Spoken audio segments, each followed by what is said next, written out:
The morning sun cut through the dusty windows of Harper's gun shop like a blade sharp and unforgiving. It was the kind of light that showed every scratch, every worn surface, every truth a man might want to hide. Marcus Drummond stood outside the door for a long moment, his hand resting on the weathered wood frame, feeling the grain beneath his calloused fingers. The wood was old, worn smooth by decades of hands pushing through, and he could feel the history in it. Every rancher who had come for ammunition, every homesteader who had bought a rifle for protection, every soul who had walked through that door carrying their own weight, their own stories, their own ghosts. 48 years old, and Marcus felt every one of them in his bones. The scar that ran from his left temple down to his jawline caught the light a pale ridge against his dark skin. 3 weeks old, still tender, still a reminder of how close death had come.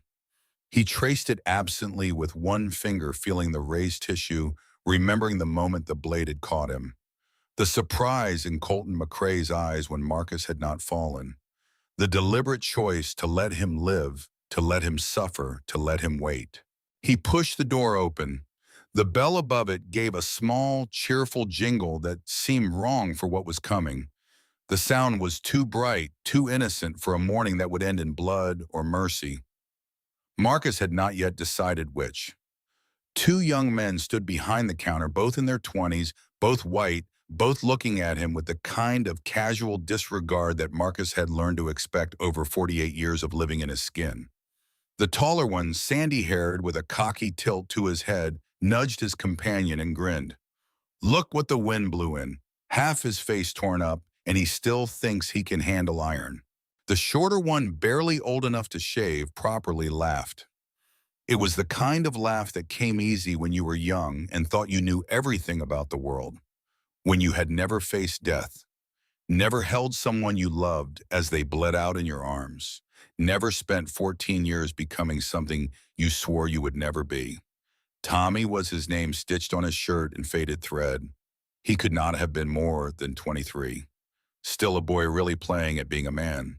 Marcus said nothing. He never wasted words on people who would not hear them.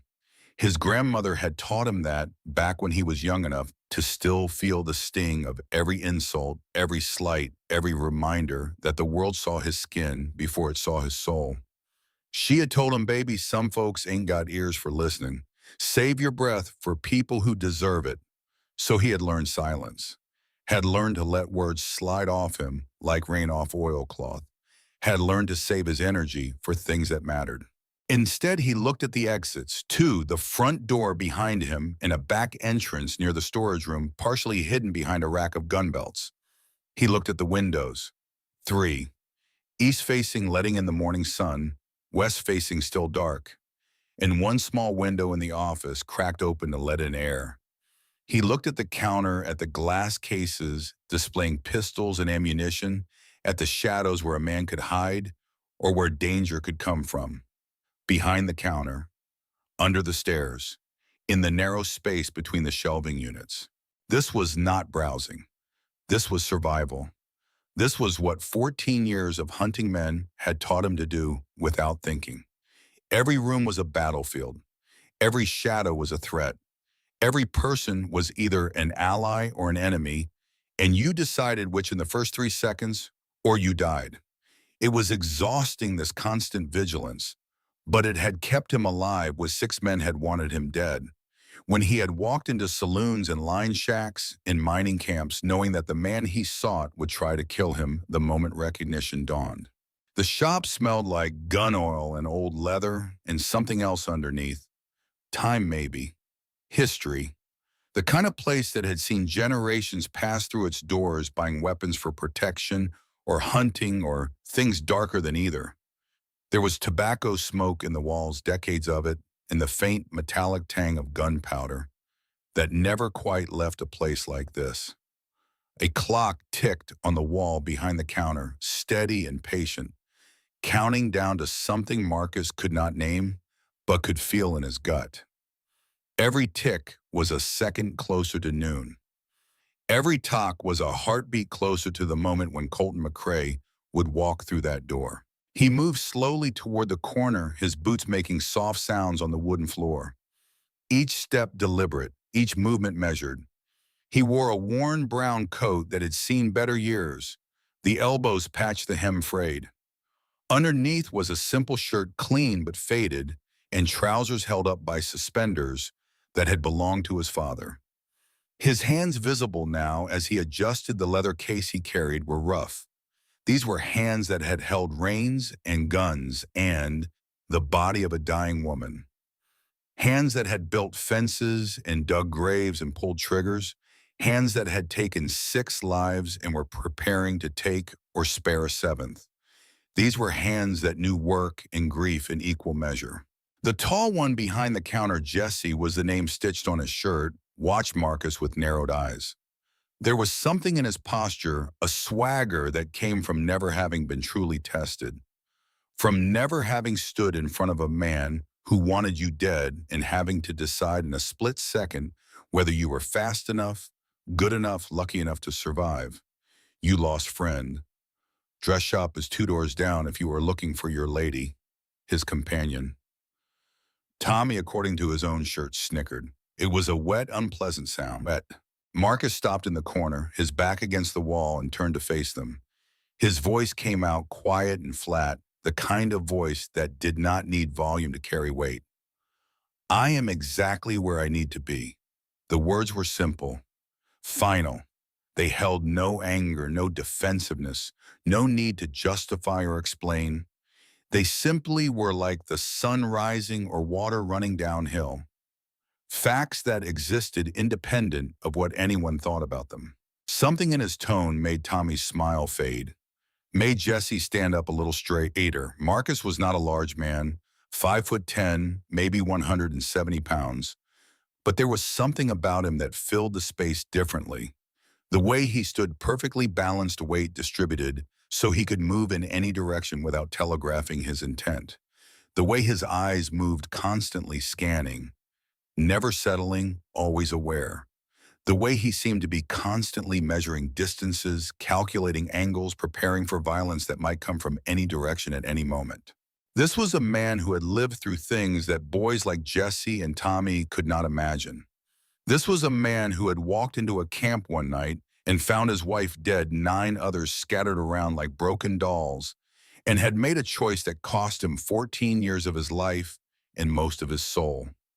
This was a man who had become something he never wanted to be because the alternative was living with himself, having done nothing. And somewhere deep down, in places they did not like to admit existed, Jesse and Tommy recognized it. The way a rabbit recognizes a wolf, the way prey recognizes predator. Jesse tried again, his voice less sure now, the bravado leaking away like water through a cracked bucket. What are you here for, then? We do not got much in the way of. Marcus set the leather case down on a barrel near his position, his movements careful, almost reverent. The case was old, the leather scarred and worn, the brass fittings tarnished. It had belonged to Aaliyah. She had kept her sewing supplies in it once, back when they still thought they would have a normal life. Back when they still believed the world was a place where good people could build good things and be left alone. I am waiting. Just that. Nothing more. 2 words that carried 14 years of weight, 14 years of hunting, 14 years of becoming something other than human, something harder, something that did not stop or quit or forgive. He shifted his weight slightly and rested one hand near the edge of his coat. Not threatening, not nervous, just aware. Always aware. The gun was there under the coat, hanging heavy on his hip. The Colt 1873 that Aaliyah had bought him from this very shop, back when she still thought she could save him from himself. Back when she still had hope. An older man stood near the display of rifle cases, pretending to examine a Winchester, but really watching everything with the sharp eyes of someone who had been a soldier once. Owen Fletcher, 62 years old, former cavalry scout with the kind of weathered face that spoke of years spent under an unforgiving sun. His skin was the color of old saddle leather, creased and lined like a map of hard years. His hair, what was left of it, was white as fresh snow, and his hands resting on the rifle case were spotted with age but steady as stone.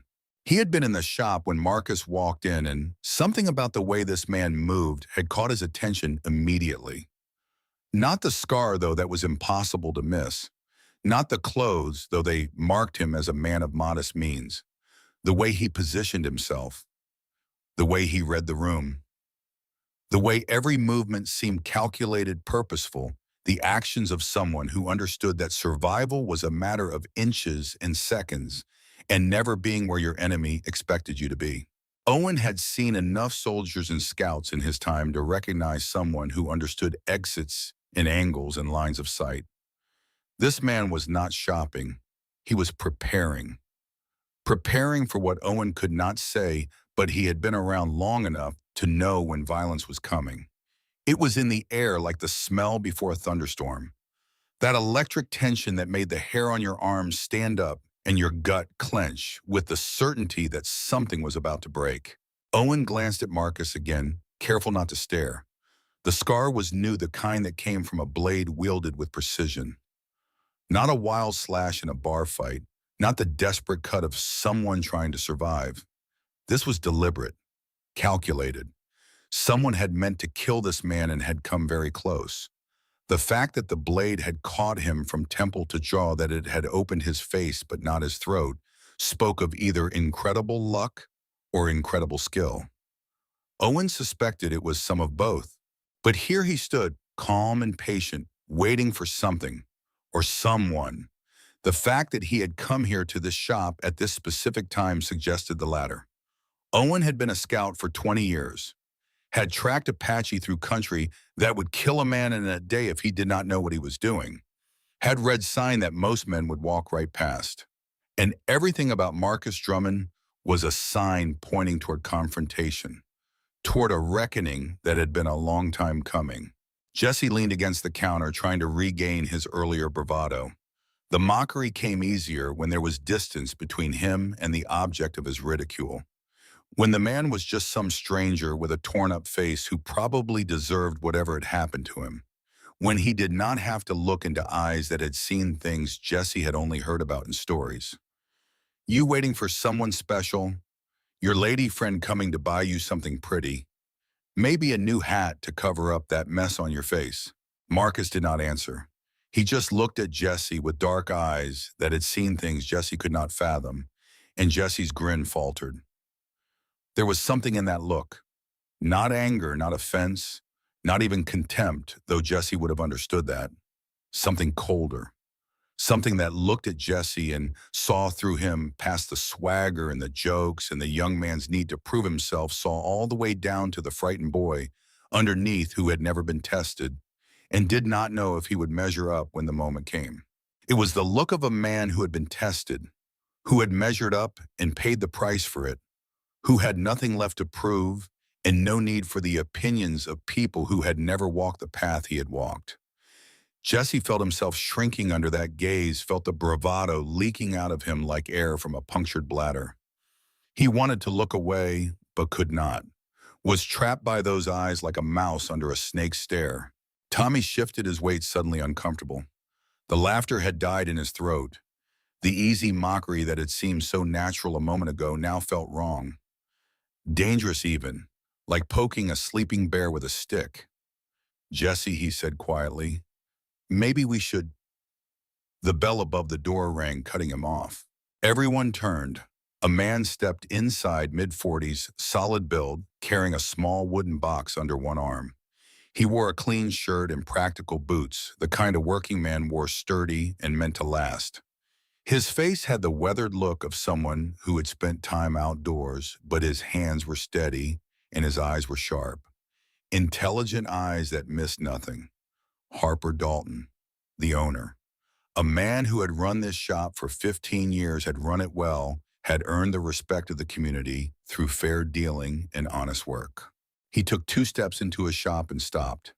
His eyes found Marcus in the corner, and everything changed.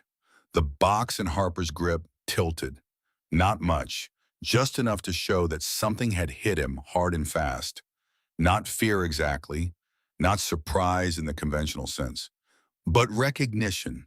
The kind of recognition that comes with weight, with history, with things that do not get spoken out loud in mixed company, with debts that can never truly be repaid, only honored. His face went still, not the blankness of shock, but the stillness of a man who has just realized that a day he has been dreading and hoping for in equal measure has finally arrived. His breathing change became more controlled, the way it does when you are trying to stay calm in the face of something that threatens to overwhelm you. The box slipped another fraction of an inch.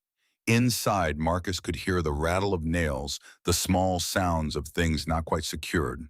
Jesse started to say something, probably another joke, probably another comment he would regret, something to fill the suddenly heavy silence that had fallen over the shop like a wool blanket. But Harper lifted one hand, a simple gesture that carried absolute authority. Boys, the word was quiet, almost conversational, but there was steel underneath. Get out. Jesse blinked confusion, replacing his earlier amusement. The smile drained from his face like water down a sink. What? Out. Now, Harper's voice did not get louder. It did not need to. There was something in it that had not been there a moment ago, something that sounded less like a shopkeeper and more like someone who had once given orders that men followed without question. Orders that meant the difference between living and dying, between mission accomplished and bodies in the dirt. It was a voice that expected to be obeyed immediately and without argument. Tommy took a step toward the door immediately. He might be young, but he was smart enough to recognize authority when he heard it. Smart enough to know when something was happening that was beyond his understanding and possibly beyond his pay grade. Smart enough to get out of the way before whatever was about to happen happened. Jesse hesitated, caught between confusion and wounded pride. He had worked here for 3 years. This was his shop too, in a way. He had earned the right to be here, had earned the right to know what was going on. Boss, we are just now. The word came out flat and final, a door slamming shut. Harper's eyes had not left Marcus, but his posture had changed. Straighter, harder. The posture of a man preparing for something difficult, something he had hoped to avoid but had always known was coming. Jesse's face flushed red, the embarrassment and anger of a young man being dismissed in front of a stranger. But something in Harper's expression, something in the way Owen Fletcher had quietly positioned himself near the door, with his hand resting casually near his belt, told Jesse that arguing would be a mistake, possibly a fatal one. He turned and walked toward the door, his movements stiff with wounded pride. Tommy followed, glancing back once with wide eyes that tried to make sense of what was happening, and failed. The bell rang as they left, a cheerful sound that seemed obscene given the tension in the room. The door closed, and then there were 3 people in the gun shop. Harper, Marcus, and Owen still standing by the rifle cases, suddenly very aware that he was witnessing something he probably should not be witnessing. Something private, something that had the weight of history and blood and debts that could never be fully paid. Harper set the wooden box down on the counter with a soft thud. The nails inside rattled again. His hands were steady again, but his breathing had changed. Slower, deeper, the breathing of a man trying to stay calm, trying to think clearly, trying to prepare for whatever was about to happen. He looked at Owen, and for a moment something passed between them. A silent understanding, a recognition that whatever was about to happen, Owen did not need to be part of it, should not be part of it. Sir, Harper said quietly, I apologize, but I need to ask you to step outside for a few minutes. The words were polite, deferential even, but there was no room for argument in them. Owen nodded slowly. He had been around long enough to know when to leave, when to give people space for things that needed to be private, for reckonings that had been years in the making, for moments that would define the rest of a man's life. But just before he reached the door, he paused, his hand on the frame, his back to both men. Mr. Drummond, Owen said softly, I know who you are. The words hung in the air like smoke. Marcus did not respond, did not confirm or deny, just stood there in his corner waiting. Owen stepped outside and closed the door behind him. The bell rang one last time, a small sound that seemed to echo in the suddenly quiet shop. And then it was just Harper and Marcus with the scar. The silence stretched out between them like something physical. Not awkward exactly, not tense in the way of two men about to fight, but heavy. The weight of years and debts and memories that neither man had asked for but both carried anyway. The weight of a Montana winter in a convoy stuck in snow and 50 men who should have died but did not. The weight of gratitude that could never be adequately expressed, of life given when death seemed certain, of obligation that bound tighter than blood. Harper took a slow breath and let it out through his nose, a long, controlled exhalation that spoke of a man trying to center himself, trying to find his balance. Then he walked around the counter and stopped about 10 feet away from Marcus, close enough to talk without raising his voice, far enough to show respect, far enough to give Marcus space if he needed it. The distance was deliberate, calculated. The distance of a man who understood that this moment mattered, that what happened in the next few minutes would define something important. Mr. Drummond, Harper said quietly, "I did not expect to see you today." Marcus nodded once. A small movement. Economical. I know. The two words carried a world of meaning. I know you did not expect me. I know this is difficult. I know you have been hoping this day would never come, but here we are. Is it today? The question hung in the air like smoke. Harper's voice was steady, but there was something underneath. Fear, maybe. Not for himself, for Marcus, for what was coming, for what might be lost. Marcus looked at him for a long moment, his steady gaze measuring something Harper could not see, weighing something, calculating. Then he nodded again. Yes, today. The word fell between them like a stone into still water, ripples spreading out, disturbing the surface, changing everything. Harper's jaw tightened. The muscles bunched and flexed. He had known this day was coming, had hoped it would not, had prayed in his own way that somehow things would resolve themselves differently, that Colton McRae would die of natural causes or give up his quest or simply disappear. But here it was. Here they were. You sure? I am sure. The words were simple, final, carved in stone. Marcus had spent 14 years becoming sure of him, had spent 14 years preparing for this moment. There was no doubt left in him, only certainty, the cold, hard certainty of a man who had made his choice and would see it through to the end, whatever that end might be. Harper glanced toward the front window, toward the empty street outside where Owen Fletcher now stood watch. The old scout had positioned himself where he could see both directions, could warn them if anyone approached, could bear witness if everything went wrong. How long, Harper asked. Maybe an hour, maybe less. Marcus's voice was calm, conversational even, as if they were discussing the weather or the price of cattle, as if he had not just told Harper that in less than an hour one of them would likely be dead. Harper closed his eyes briefly, like a man absorbing bad news he had hoped would not come, like a man saying a prayer he did not quite believe would be answered.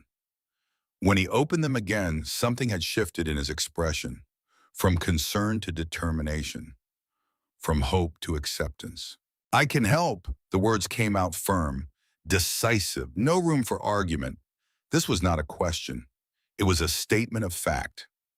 Marcus shook his head slowly. No, Mr. Drummond, you saved my life. Harper's voice rose slightly, urgency creeping in. Let me know, Harper. Marcus's voice was not unkind, just final. The kind of final that left no room for argument or negotiation. The kind of final that said, this conversation is over, we are not discussing this further, accept it and move on. He shifted slightly, and Harper saw the edge of a holster under his coat. Old leather, well worn, the kind of wear that came from daily use from 14 years of being strapped to a man's hip through every kind of weather and terrain, from being drawn and holstered thousands of times, from being the difference between living and dying on more occasions than Harper wanted to think about. The gun inside it would be the same, familiar, reliable, a companion for 14 years, a tool that had taken 6 lives and was preparing to take or spare a 7th. Harper swallowed hard. At least let me close the shop. Clear everyone out. He will see that, Marcus said calmly. Logic delivered in a flat, emotionless voice. He will know something is wrong. Better if it looks normal. Better if he walks in and sees what he expects to see. A gun shop doing business. Nothing unusual. Nothing to make him suspicious or cautious. Normal, Harper repeated almost to himself. The word felt absurd in his mouth. Nothing about this is normal. Marcus allowed himself a small, sad smile. The first expression other than perfect stillness that Harper had seen on his face since he walked in. No, I suppose not. Normal had ended for Marcus Drummond 14 years ago on a night when 6 men rode into a camp and changed everything. When Aaliyah had died in his arms and something inside him had died with her. When the man he had been buried alongside his wife and something else had risen from that grave. Something harder, something colder, something that did not know how to stop. Harper moved back behind the counter, his hands resting flat on the glass surface. He stared down at the display of pistols beneath rows of metal and wood that represented power and protection and sometimes death. Colts and Smith and Wessons and Remingtons. Single action and double action. Different calibers, different purposes, but all of them designed for the same basic function: to put holes in things, to end life, to settle disputes that words could not settle. But his mind was clearly somewhere else, somewhere older, Montana territory. Winter, 1888. A convoy stuck in snow. 50 men who would have died if not for one stranger who appeared out of the storm and knew exactly what to do. Harper could still remember the cold. The way it had penetrated every layer of clothing, had worked its way into your bones until you felt like you would never be warm again. The way the wind had howled across the open ground carrying snow that stung like thrown sand. The way hope had slowly leaked away as they realized they were not getting unstuck, that they were going to freeze to death out there.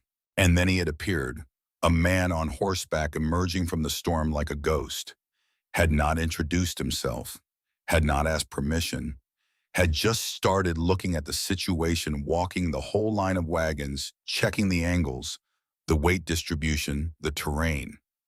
Harper had thought he was crazy at first. This man alone in a blizzard acting like he knew more about moving heavy equipment than trained Army engineers. But then he had started giving instructions, not to the officers, to the men. Told them where to position the horses, where to place the leverage points, how to redistribute the weight. And it had worked. 6 hours of brutal, exhausting work in conditions that should have killed them all. But every single wagon had moved. Every single man had survived. And by the time they made it out of that pass, the temperature had dropped another 20 degrees. If they had stayed stuck another night, they would have lost men. Maybe all of them. 50 men lived because of that stranger, Harper among them, a debt that could never be repaid, only honored. How did you get the scar? Harper asked quietly. The question had been burning in him since Marcus walked in, but he had not wanted to ask, had not wanted to push. But the silence had stretched too long, and Harper needed to hear the story, needed to understand what had brought them to this moment. Cheyenne. 3 weeks ago, Marcus's voice was flat, matter of fact, as if he were recounting a trip to the general store rather than a near-death experience. His hands curled into fists on the glass. The knuckles went white. He found you. He did. And you let him live. The statement hung between them. Not a question. Harper had already worked out that much. If Colton McCrae had wanted Marcus dead in Cheyenne, Marcus would be dead. The scar was proof that McCrae was fast, skilled, deadly, that he could have killed Marcus but had chosen not to. But why? Marcus was quiet for a moment. The clock ticked, steady, relentless, each second bringing them closer to noon. Outside, a horse whinnied somewhere down the street. A dog barked.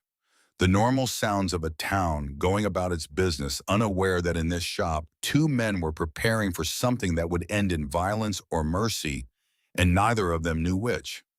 I was not ready, Marcus said finally. He was faster than I expected, much faster. Harper looked up on him, and for the first time since he had walked in, there was something close to fear in his eyes. Not for himself, for Marcus, for the man who had saved his life, for the debt he could never repay. What if he is faster again? His voice was barely above a whisper.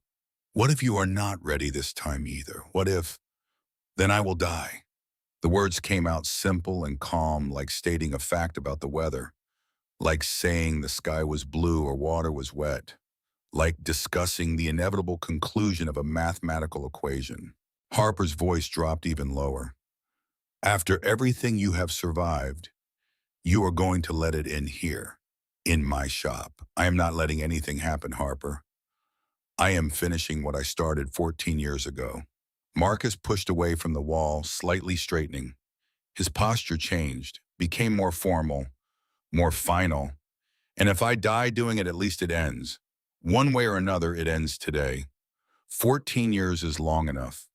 Long enough to hunt, long enough to kill, long enough to be the thing grief made me. Today it ends. Harper opened his mouth to argue, then closed it again. What could he say? What argument could he make that would change a man's mind after 14 years? He had learned a long time ago that some people could not be talked out of the path they had chosen, could not be reasoned with or persuaded or bargained with. They had made their decision and would see it through to the end, whatever that end might be. He had also learned that the ones who talked the calmest were often the most dangerous, the ones who had already made peace with whatever was coming. Those boys outside Harper said instead changing tactics. Jesse and Tommy, they do not know who you are. I know. They mocked you. They did. Does that bother you? Marcus shook his head slowly. Another small economical movement. They are young. They will learn. Life would teach them. Experience would teach them. Pain would teach them. Or maybe they would go through their whole lives never learning, never understanding, never becoming more than boys playing at being men. But that was not Marcus's concern, not his responsibility. He had his own burdens to carry. Harper almost smiled at that. Almost. But the situation was too heavy for smiles, too weighted with history and obligation and the knowledge that in less than an hour someone would probably die. You were always like this, even back then. Marcus looked at him with something that might have been curiosity. Back then I was different. No, Harper said firmly, shaking his head. You have always been exactly who you are. The rest of us just did not see it right away. Took us time to understand what we were looking at. Outside boots scraped on the wooden sidewalk. Both of them heard it. The sound of leather on wood. Deliberate, purposeful. Owen Fletcher positioning himself where he could watch the street, where he could see danger coming from either direction, where he could bear witness to whatever was about to happen. Harper noticed Marcus's eyes flick toward the sound, then back to him. A fraction of a second. No more. But in that fraction of a second, Harper saw the calculation happening. Saw Marcus measuring distances, planning movements, preparing for every possible scenario. He stayed, Harper said.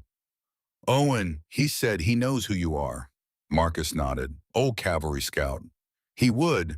Men like Owen Fletcher made it their business to know things, to understand who was who and what was what, to recognize when someone was dangerous not because they wanted to be, but because circumstances had made them that way.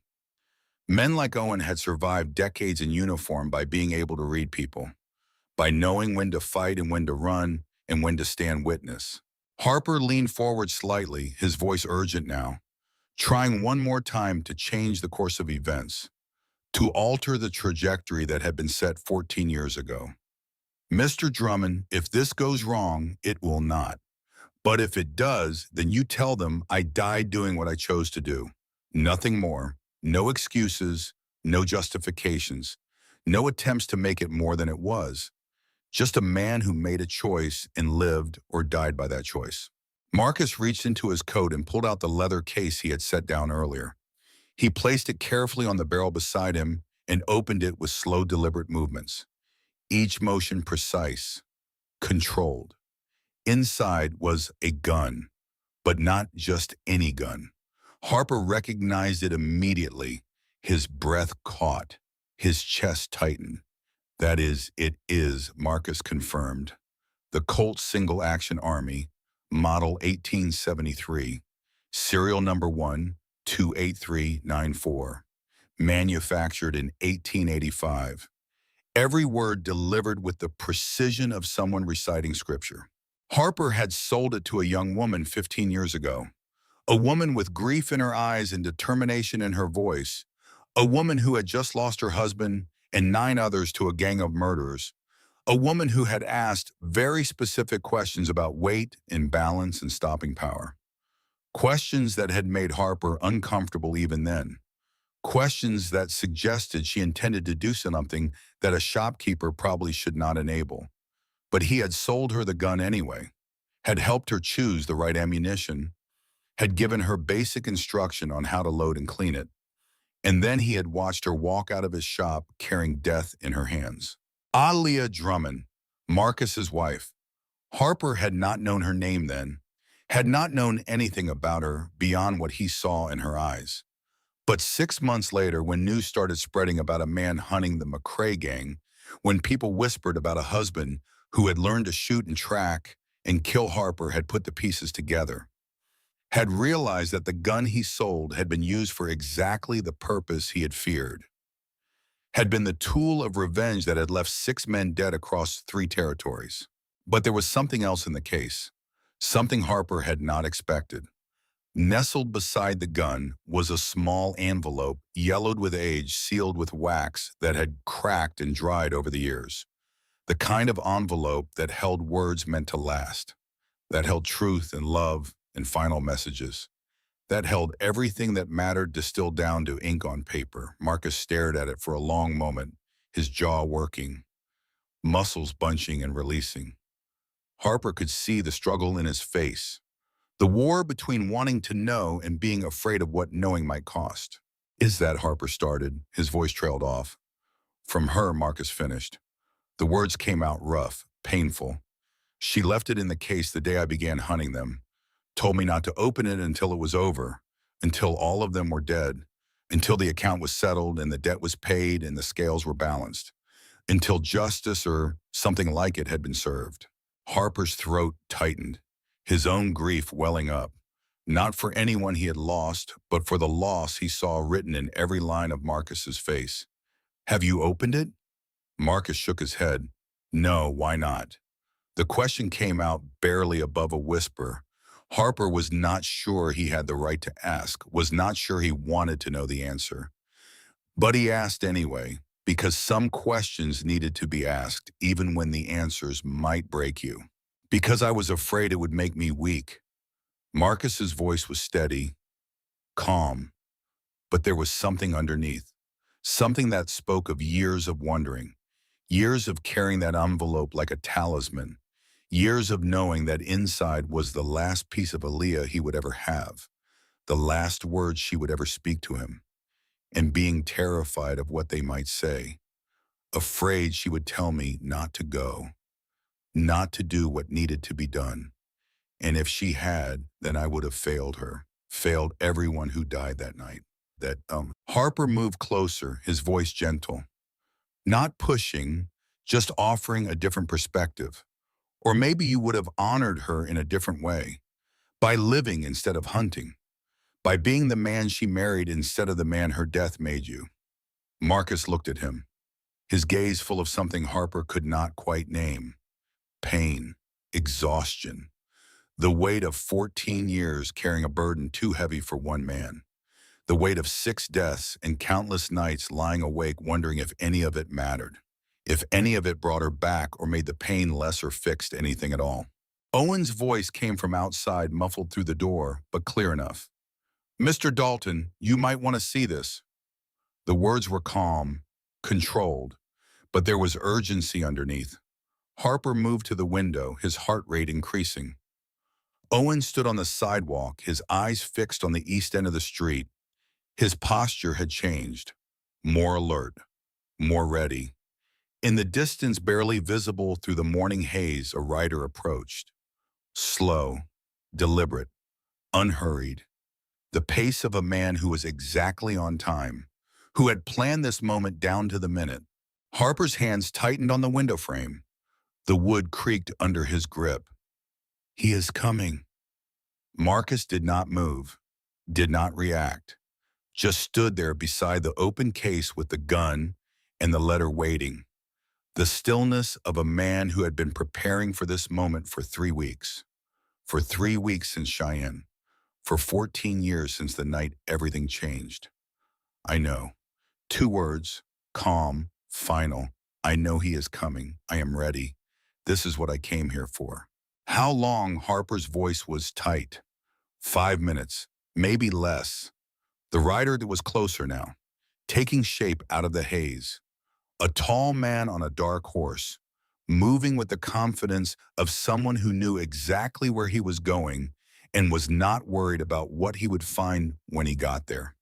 Harper turned from the window. His mind raced. 5 minutes, not enough time to get help, not enough time to clear the street, not enough time to get the deputy, barely enough time to prepare, barely enough time to say whatever needed to be said before the moment arrived and words became useless. Jesse and Tommy Harper said suddenly, "They are still outside. They will see him." The thought hit him like a physical blow. The 2 young men were just down the sidewalk, probably standing around wondering what was going on, probably angry and confused and feeling disrespected. And they were about to witness something they should not witness, something that might scar them, change them, make them understand that the world was harder and more brutal than they had imagined. "Send them away," Marcus said calmly, as if discussing the weather. "Tell them to go home. Tell them the shop is closed for the day. Tell them whatever you need to tell them to get them gone." Harper hesitated. They will ask questions. They will want to know what is going on. They will push back. Let them ask. Marcus's voice was firm. Final. Let them wonder. Let them be angry. Better that than letting them be here when it happens. Better that than letting them see what men become when grief and revenge collide. Harper moved toward the door, but before he reached it, Marcus spoke again. "Harper, wait." There was something different in his voice, something softer, more vulnerable. Harper turned. Marcus reached down and picked up the envelope. His hands trembled slightly, the first sign of anything other than perfect calm since he had walked in. The first crack in the armor he had built over 14 years. He stared at the wax seal at Aaliyah's handwriting on the front. Precise, elegant, the handwriting of a woman who had been educated when most were not, who had valued learning and passed that value on to others. "For my husband, if the worst should come." The words were simple, but they carried the weight of prophecy. She had known what Marcus would become, had known that if they killed her, he would hunt them, would spend however long it took to track them down and make them pay, had known him better than he knew himself. Harper waited, giving him space, giving him time, not pushing, just being present, being witness. Finally, Marcus broke the seal.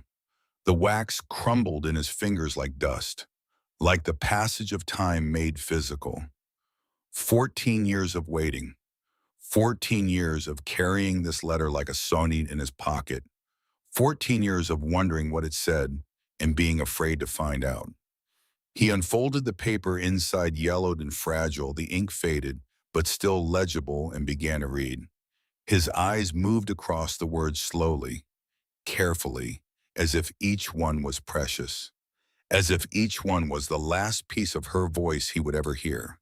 Harper watched his face, watched the way his eyes moved across the words, watched the way his jaw tightened and his breath came shorter and his hands gripped the paper like it was the only thing keeping him standing. Watched the way something inside him broke. the crack widening, the armor falling away. The man underneath finally visible after 14 years of being buried under grief and rage and the need for justice. When Marcus finished reading, he carefully folded the letter and placed it back in the envelope. The movements were precise, reverent, as if he were handling something sacred. Then he looked at Harper, and Harper saw something he had never seen in those dark eyes before. Tears, not falling, not yet, but there, visible, real. The first tears in 14 years. Marcus. Harper's voice was gentle.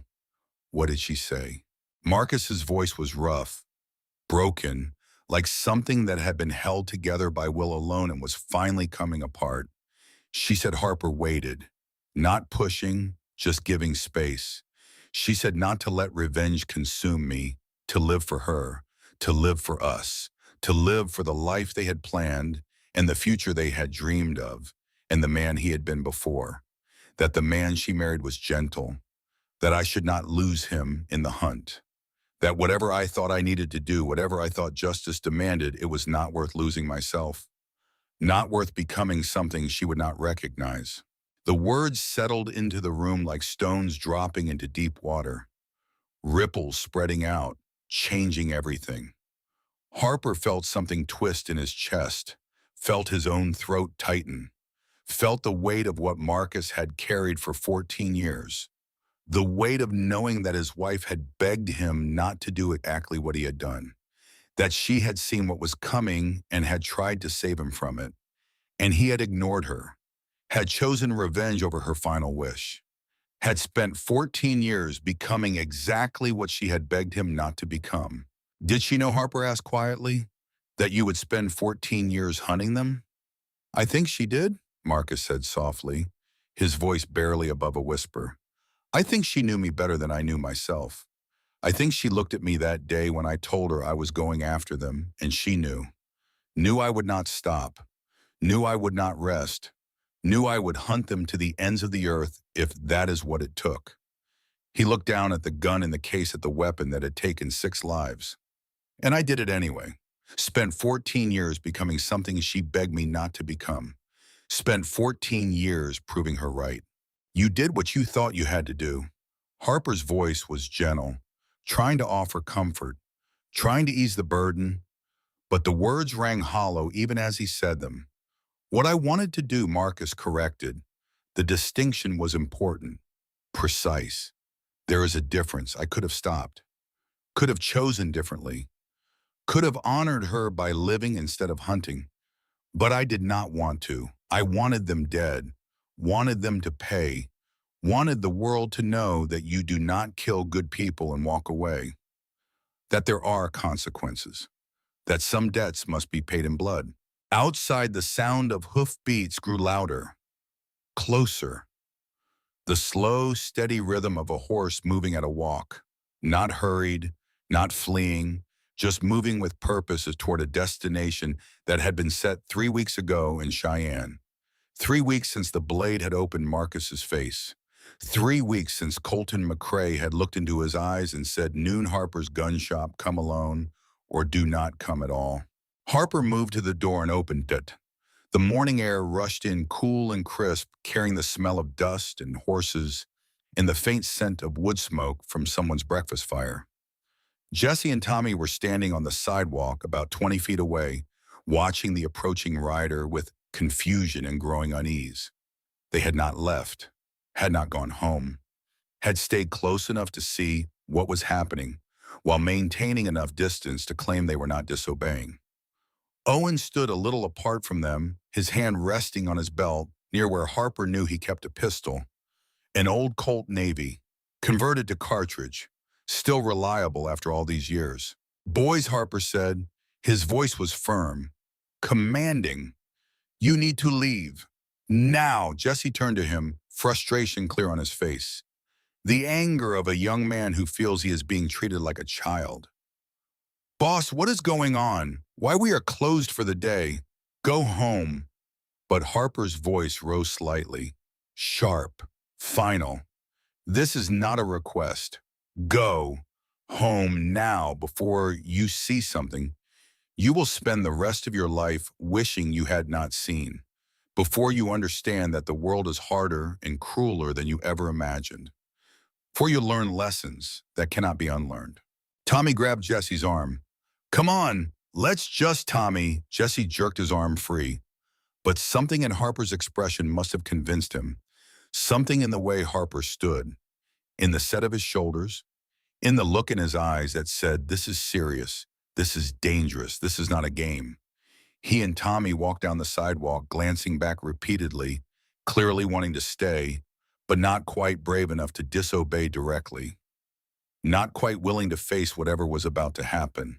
Owen did not move. Harper looked at him. The old scout's face was impassive, calm, the face of a man who had seen too much to be surprised by anything. You should go too.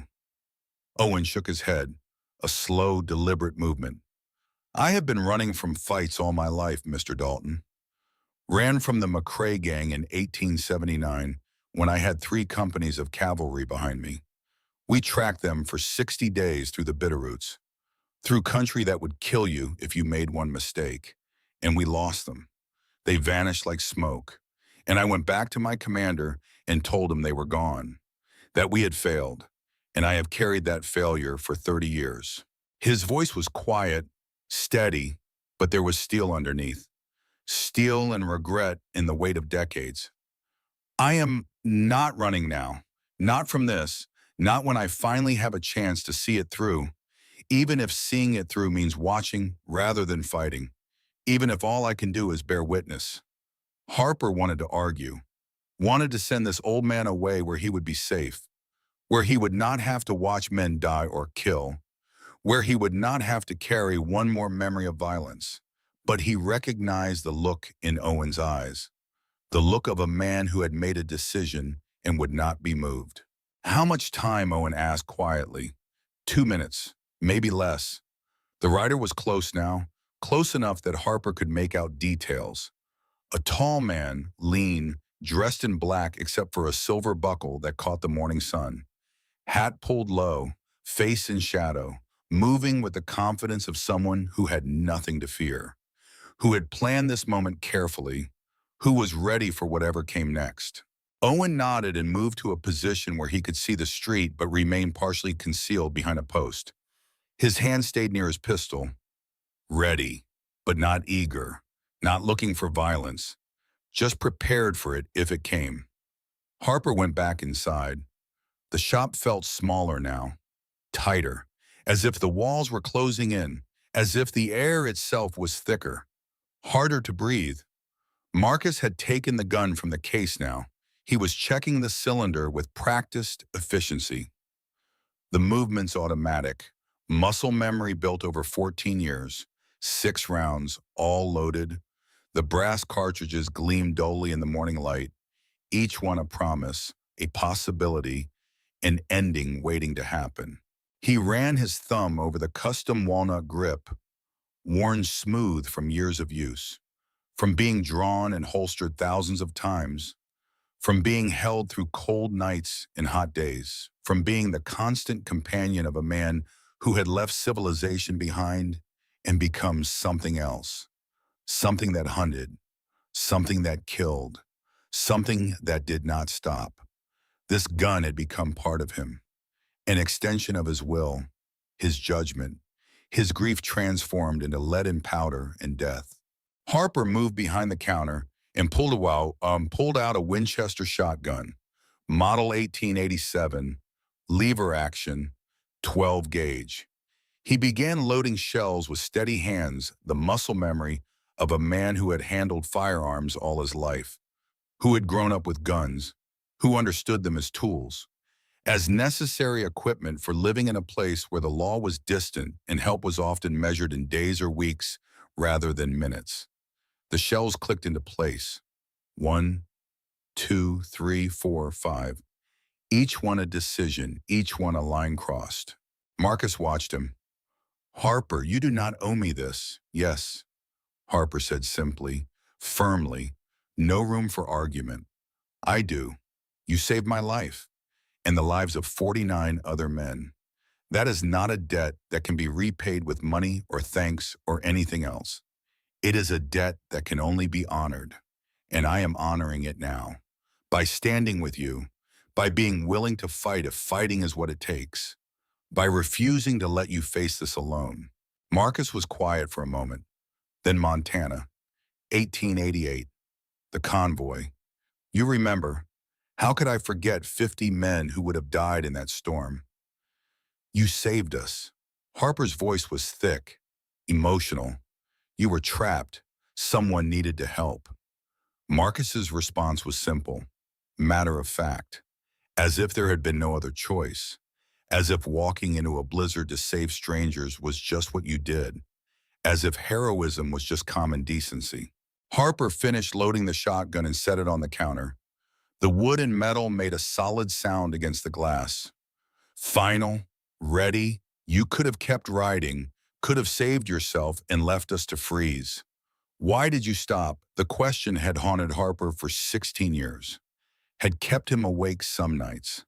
Not because he was ungrateful, but because he needed to understand, needed to know what made a man risk his life for strangers, what made a man choose to help when he could have just kept riding, just kept moving, just saved himself. Marcus looked at him with his steady gaze. Because my wife taught me that we are all responsible for each other, that turning away from someone in need makes you complicit in their suffering, that we are bound together, all of us, whether we know each other or not, and that the only thing that separates us from the animals is that we can choose to help, can choose to be better, can choose to carry each other when caring is needed.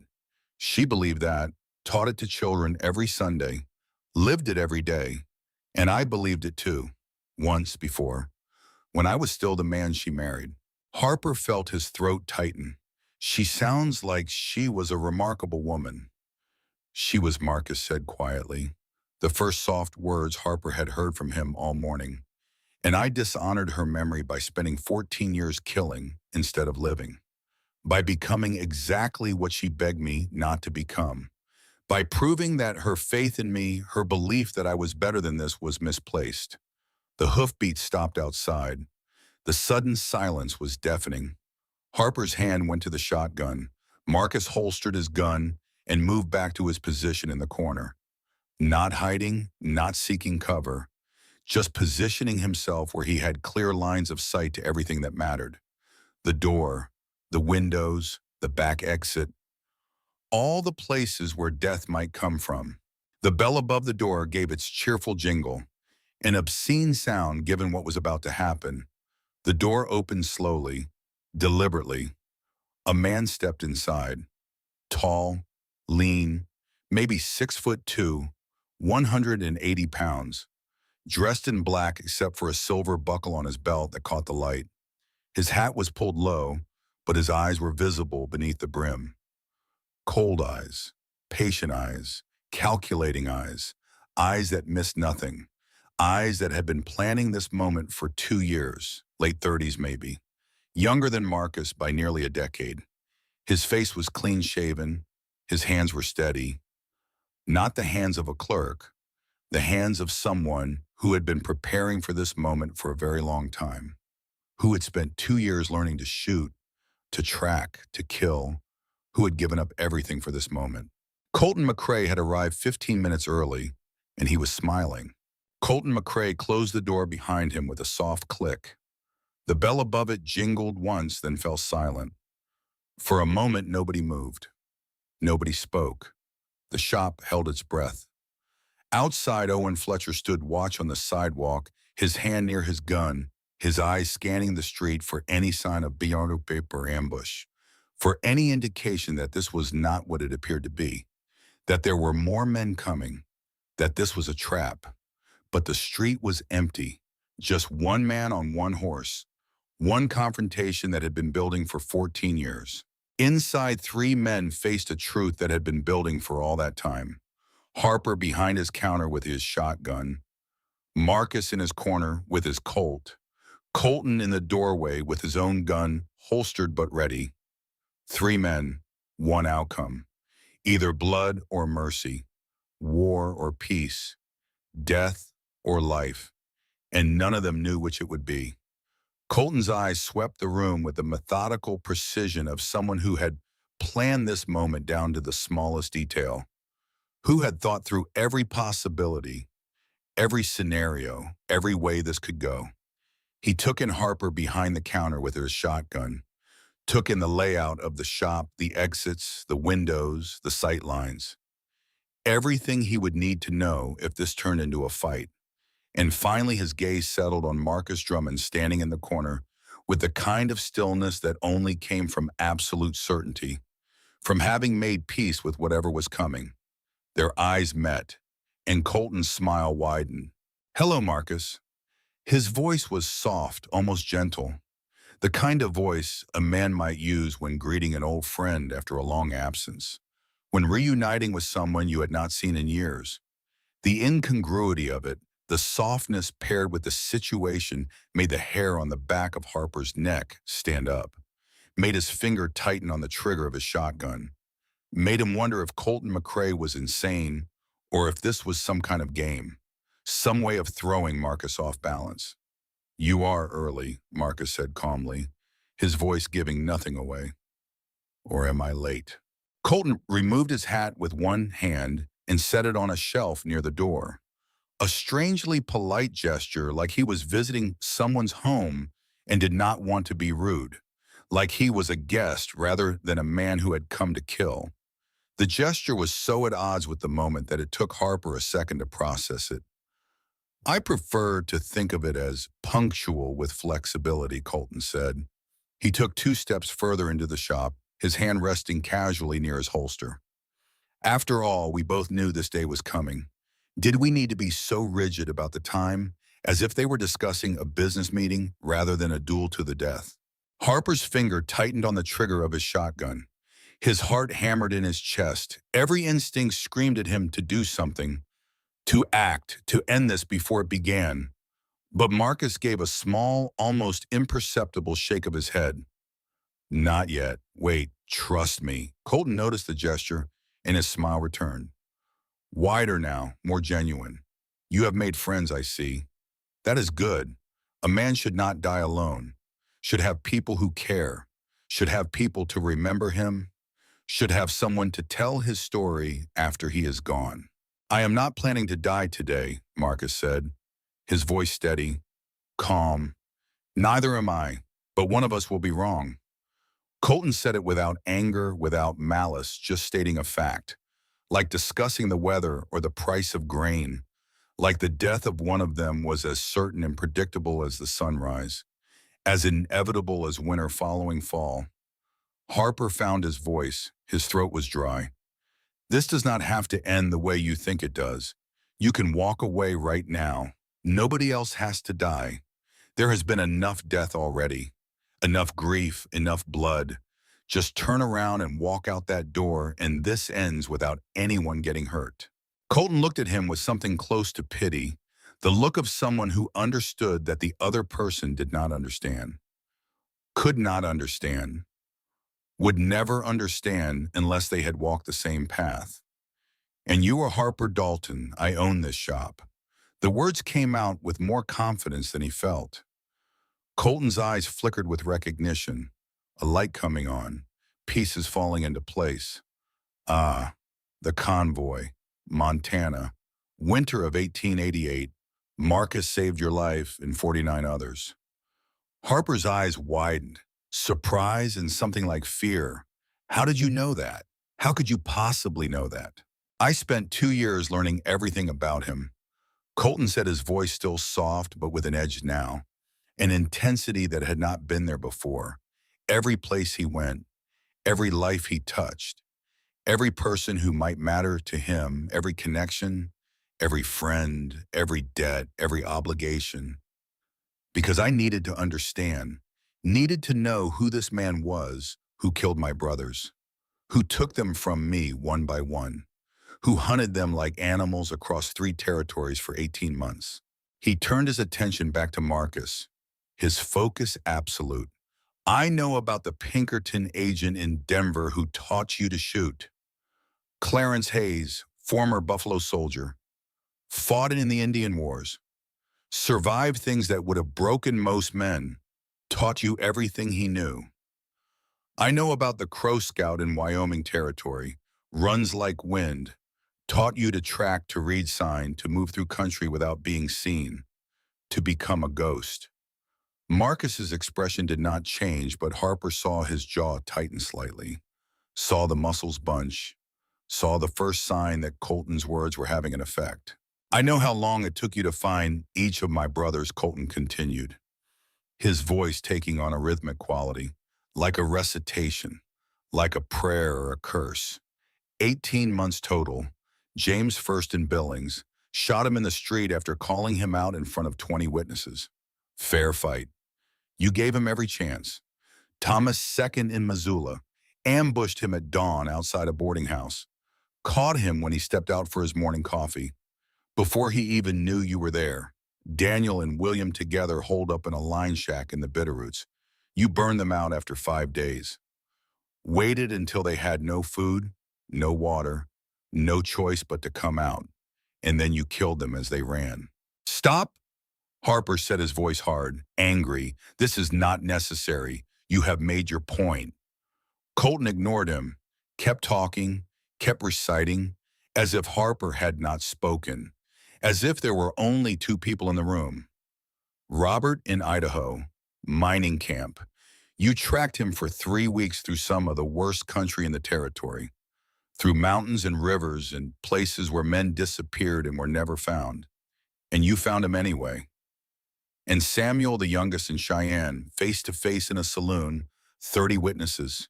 You gave him a fair chance to draw, just like James, just like you gave all of them. He paused, let the silence stretch. You were always fair. I will give you that. My brothers never were, but you gave each of them a chance, more than they gave your wife, more than they gave those other 9 people. You could have shot them in the back, could have poisoned them, could have killed them in their sleep, but you did not.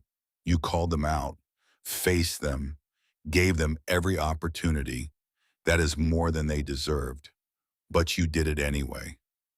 Why Marcus did not answer, just stood there, watching, waiting. The name hung in the air, Aaliyah, sacred, forbidden, the center around which everything else revolved.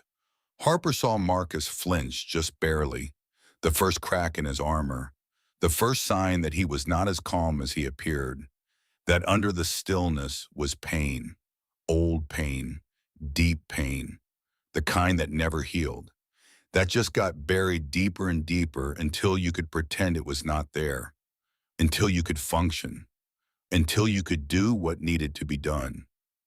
Colton saw it too, his eyes sharpened, focused. Tell me about her, Colton said, and now there was something different in his voice.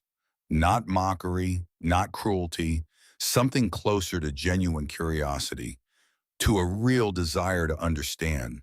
Tell me about the woman my brothers killed, the woman whose death started all of this, the woman who has defined both our lives for 14 years, even though I never met her. Tell me who Aaliyah Drummond was. Why Marcus's voice was harder now, defensive. Because I want to understand. I have spent 2 years learning about my brothers, learning about you. But I never learned about her, the woman who started all of this. She did not start anything, Marcus said, his voice rising slightly. The first real emotion Harper had heard from him.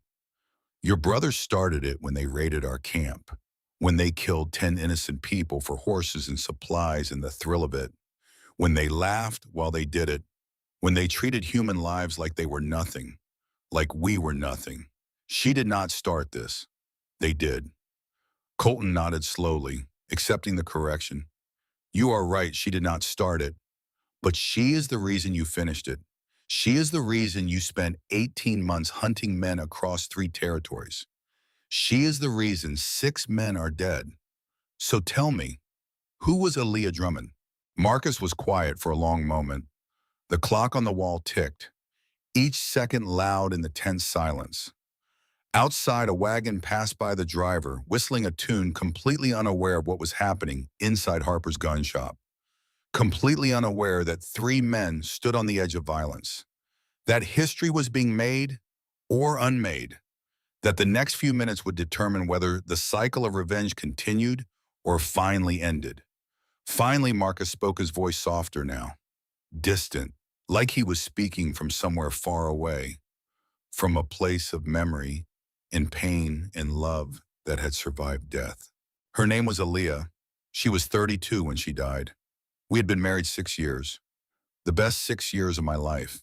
6 years of building something, of having someone who understood me, who saw me not as the world saw me, but as I actually was. 6 years of partnership and laughter and plans for the future. 6 years of believing that the world could be better, that we could make it better together. Colton listened without interrupting, his face unreadable. She was strong, Marcus continued. Stronger than me in ways that mattered. She could read and write when most folks could not. Taught herself first, then taught others. Taught children on Sundays after church, any child who wanted to learn. Black-white did not matter to her, just that they wanted to learn, that they wanted to be more than the world expected them to be.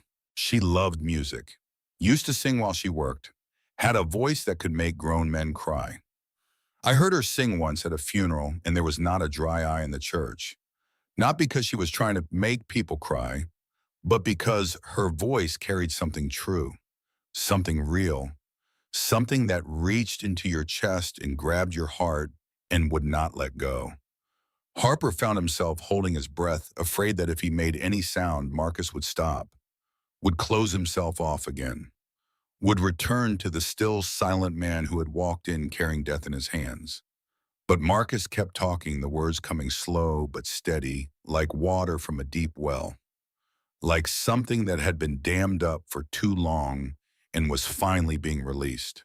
She wanted children, Marcus said, his voice cracking slightly. We both did. Thought we would have a whole house full by the time we were old.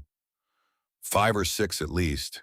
Boys and girls, a family, but it never happened. Month after month, year after year, nothing. God had other plans, she used to say, would smile when she said it, like it was okay, like she had made peace with it. So we poured that love into other people's children, into the community, into building something that would last, a legacy that was not blood, but was just as real. His voice cracked slightly, almost broke. And then your brothers took all of that away in one night, took her, took our future, took everything we had built and burned it to the ground, took the plans we had made, the dreams we had dreamed, the life we were going to live, all of it gone in the time it takes to pull a trigger, in the time it takes to laugh while innocent people die, in the time it takes to ride away and forget that the people you killed mattered, that they had lives, had families, had futures. Colton's expression was unreadable, his face a mask. For what? A few horses, some supplies, the thrill of it. Marcus's hands clenched at his sides, the first overtly physical reaction Harper had seen. They laughed while they did it. I heard them. I was checking the horses, heard the gunfire, heard them joking and laughing like it was all some kind of game, like the people they were killing were not real, were not human, were just targets, just things to be used and discarded. Harper's throat was tight. He had known the broad strokes of Marcus's story. Everyone in the territories knew about the Drummond widower who had hunted the McCrae gang. But hearing the details, hearing the pain underneath the calm words, hearing the love that had survived 14 years of hate, it was different, it was real, it was unbearable. And that is why you hunted them, Colton said. Not a question, a statement, an acknowledgement. Yes, for 6 months I did nothing but learn. Learned to shoot until my shoulder was black with bruises, until my hands bled, until I could put 6 shots into a playing card at 20 paces. Learned to track until I could follow a man across rock, across water, across any terrain in any weather. Learned to survive on nothing, to go days without food, to sleep light and wake ready, learn to become the thing they feared, the thing that would not stop, that would not quit, that would follow them to the ends of the earth if that is what it took. And then I spent 18 months finding them, one by one, territory by territory, camp by camp, town by town, until they were all dead. Did it bring her back, Colton asked. The question hung in the air, simple, devastating. No. Did it make the pain go away? No. Did it fix anything at all? Did it make you feel better? Did it give you peace? Did it let you sleep at night? Did it do anything except make you into something you never wanted to be? Marcus looked at him for a long moment. Then he reached into his coat and pulled out the envelope. The letter from Malia. He held it up so Colton could see. The yellowed paper, the faded ink, the broken wax seal. She knew, Marcus said quietly. She knew what I would become if they killed her. Knew I would spend years hunting them. And she begged me not to. Begged me to live instead of just survive. To honor her by being the man she married, not by becoming the thing that destroyed her killers. To choose life over revenge. To choose mercy over justice. To choose the future over the past. He carefully unfolded the letter, his hands steady now, despite the tears in his eyes. I only read this 20 minutes ago. After 14 years of carrying it, I finally opened it. 20 minutes ago, I broke the seal and read the words she wrote, knowing she might die, knowing I might need them, knowing that if the worst happened, these would be her final words to me. And do you know what it said? Colton shook his head, waiting. It said Marcus's voice was rough now, breaking that the man she married was gentle, that I should not lose him in the hunt, that revenge would consume me if I let it, that she wanted me to live, truly live, not just exist, not just move through the world like a ghost, not just hunt and kill and become something hard and cold and empty. She wanted me to love again, to laugh again, to build again, to be again, to be the man I was when she knew me, the man she fell in love with, the man she believed I still could be. The words settled into the room like stones, like monuments, like truth carved in granite. Colton's expression shifted. Something in his eyes, not quite doubt, not quite regret, but something. A crack in his certainty, a question where before there had been only answers, and yet you did it anyway, he said, his voice quieter now, less certain. I did, Marcus confirmed, because I was angry, because I wanted them to pay, because living felt impossible when she was gone, and they were still breathing. Because I could not stand the thought of them out there somewhere laughing, drinking, living their lives while she was in the ground, while her voice was silenced, while her dreams were dust. So I ignored her final wish, ignored what she wanted, ignored who I was, and I became what I needed to become to kill them. He folded the letter again, placed it carefully back in the envelope. The movements precise, final. I became exactly what she begged me not to become. Spent 14 years proving that her faith in me, her belief that I was better than revenge was misplaced. Spent 14 years dishonoring her memory while telling myself I was honoring it. Spent 14 years lying to myself about what I was doing and why.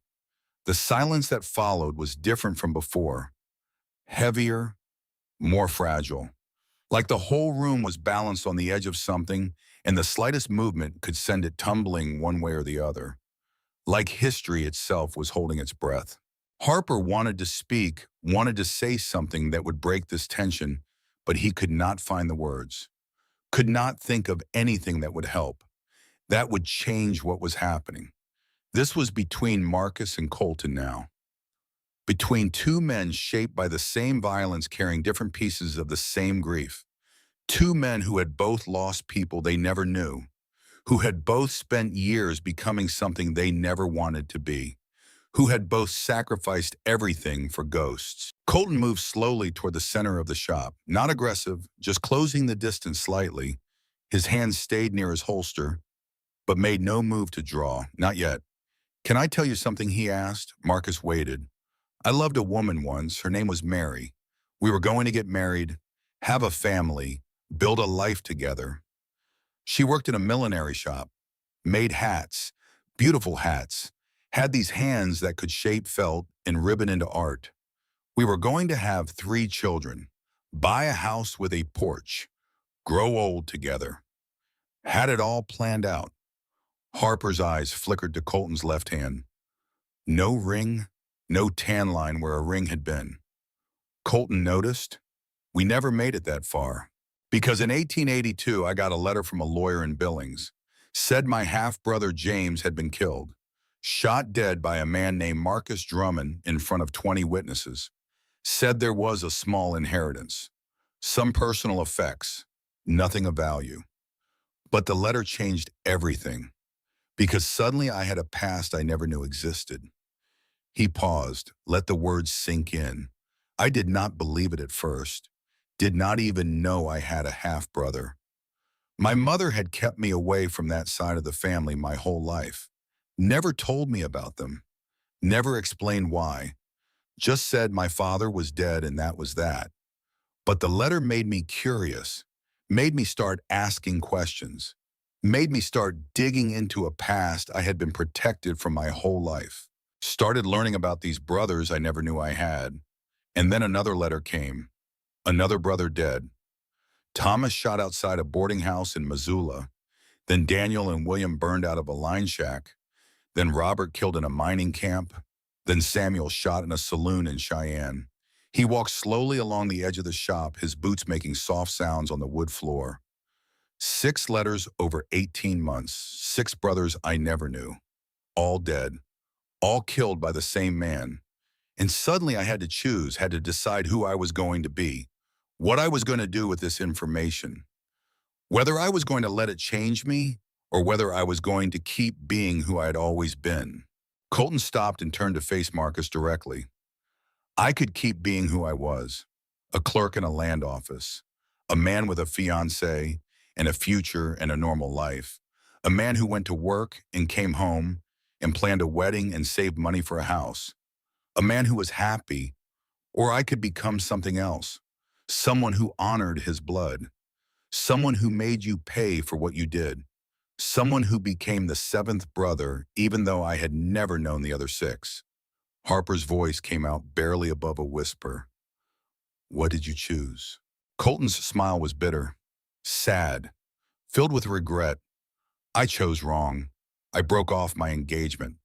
Told Mary I had something I needed to do, something I owed to family I had never met, something I could not explain, but that she needed to trust me about.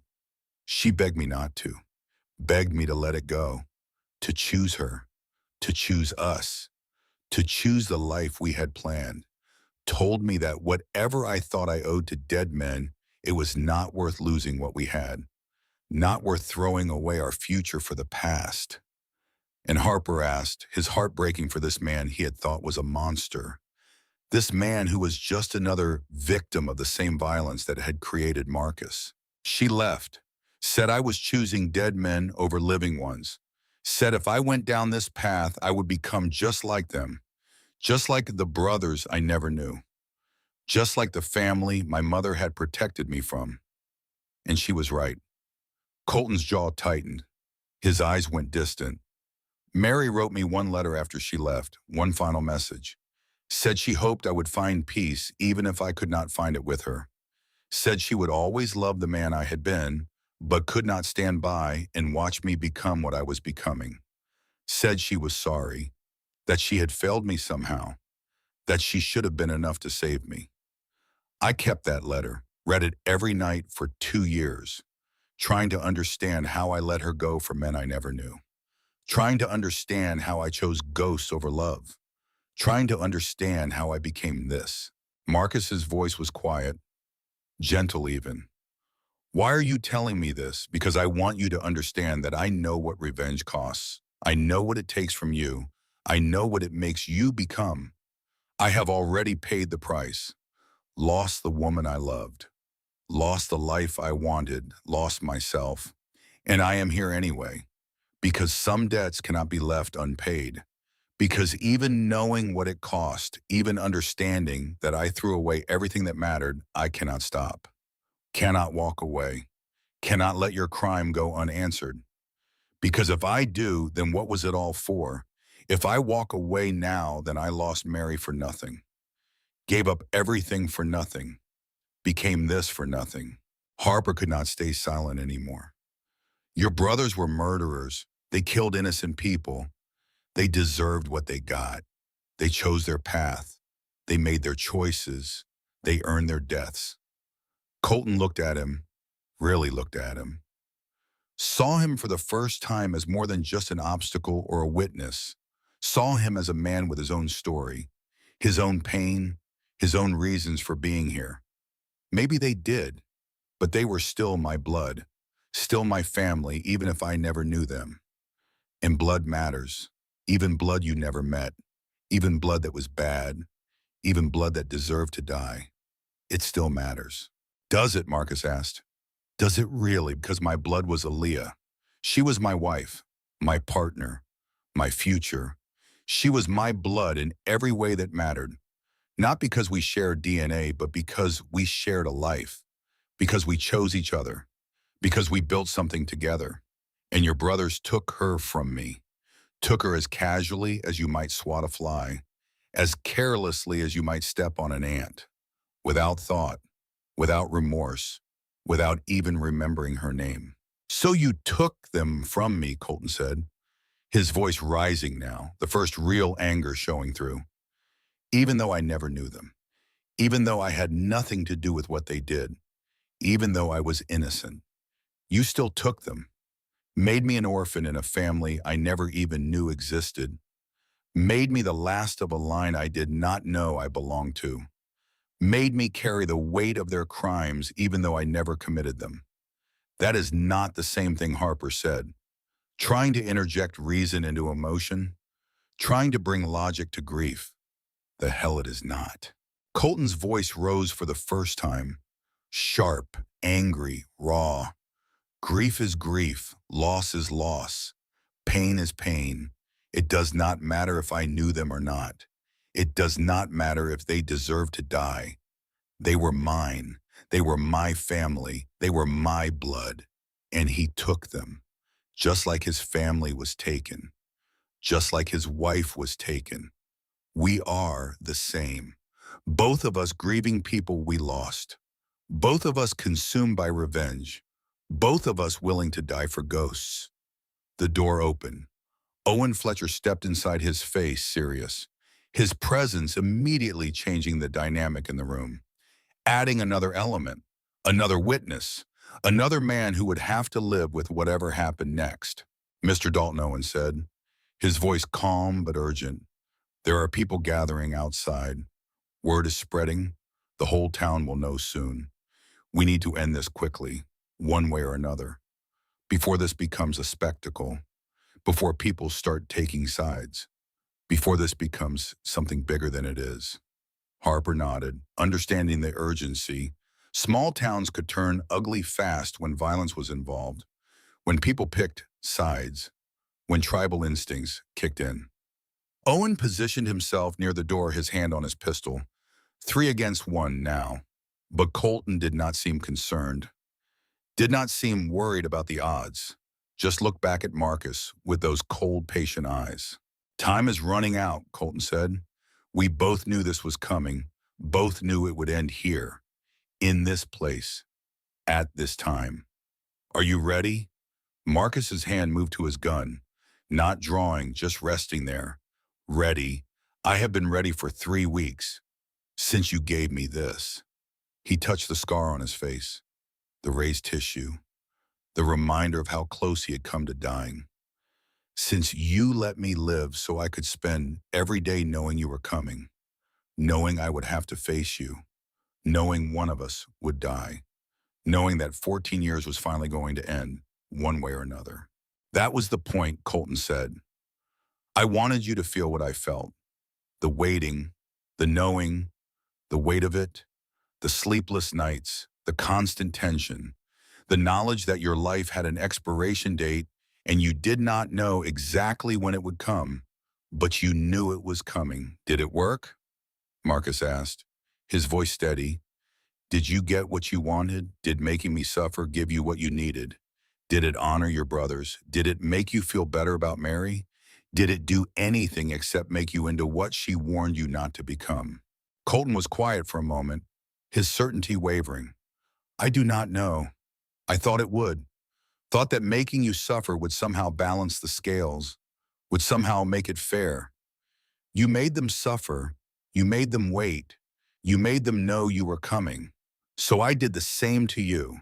But standing here now, looking at you, listening to you talk about your wife and about how she begged you not to become what you became, it makes me wonder if I am making the same mistake. If I am doing exactly what Mary warned me not to do, if I am becoming exactly what I swore I would never be. Harper felt a spark of hope, small, fragile, but real. You do not have to do this. You can walk away. Both of you can walk away. You can choose differently. You can break the cycle. You can prove that revenge does not have to win, that mercy is possible, that people can be better than their worst instincts. Just turn around and walk out that door, and this ends.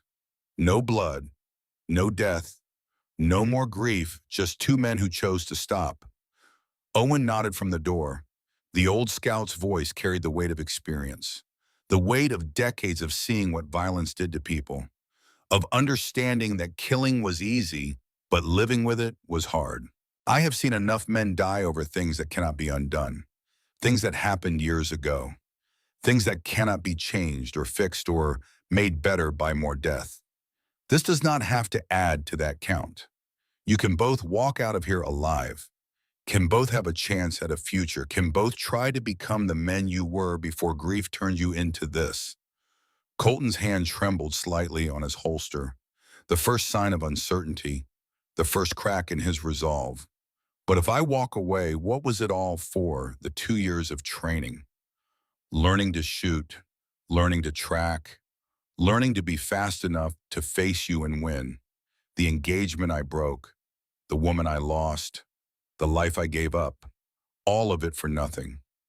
For ghosts, if I walk away now, then I lost everything and gained nothing. Then Mary was right and I wasted 2 years becoming this for no reason. You gave it up for an idea, Marcus said quietly, his voice gentle now. Understanding, an idea of honor, of family, of what you thought you owed, of what you thought would make you whole. But those brothers did not ask you to avenge them, did not even know you existed, did not care that you would throw your life away for them. You chose this path yourself. You made yourself into this, just like I did. And just like me, you can choose to stop, can choose to be something else, can choose to honor the living instead of the dead. Just like you chose to hunt them, Colton countered, his voice defensive. Just like you gave up 14 years to become a killer, to become something your wife had begged you not to become. We are not so different, you and I. Both of us consumed by grief. Both of us destroyed by revenge. Both of us willing to die for people who are gone. No, Marcus agreed, we are not different. We are the same. We are both people who let grief turn us into something we never meant to be. Both people who chose rage over love, who chose death over life, who chose the past over the future.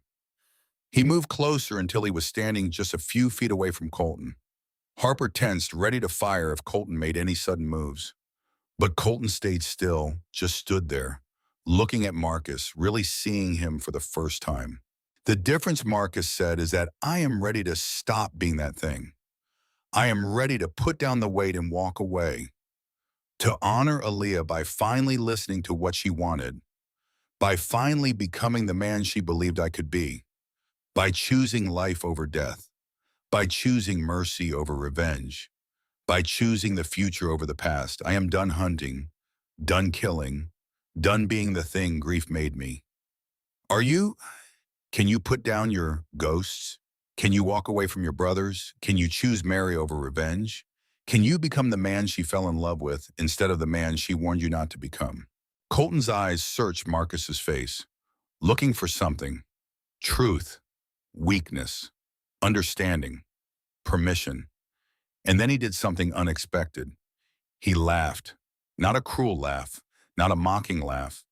The laugh of someone who had just realized something both funny and terrible. The laugh of someone seeing the absurdity of their own situation, of understanding that they had become a caricature, a cliche, the very thing they had always mocked in others. What Harper asked, his finger still on the trigger, his heart still racing, not understanding what was funny, what could possibly be funny about this moment. Colton shook his head, kept laughing, a bitter broken sound. I just realized. My mother was right. She told me to stay away from my brothers, told me they would drag me down into their world even if they were dead, even if I never met them, even if I never knew them. And I thought I was different, thought I was better, thought that because I had never committed their crimes, I could not become them. But here I am, standing in a gun shop, about to kill a man I do not even hate, a man I actually understand, a man who is just like me, about to die for people I never knew, people who would not even recognize me, people who probably would not care that I was avenging them. His hand moved away from his holster, slowly, deliberately, a conscious choice. You are not going to draw, Marcus said. Not a question, a realization, an observation. I do not know, Colton admitted, his voice quiet now, uncertain. Part of me wants to finish this, to make them pay through you, to balance the scales, to do what I came here to do, to prove that I did not waste 2 years for nothing, that I did not lose Mary for nothing, that all of this meant something.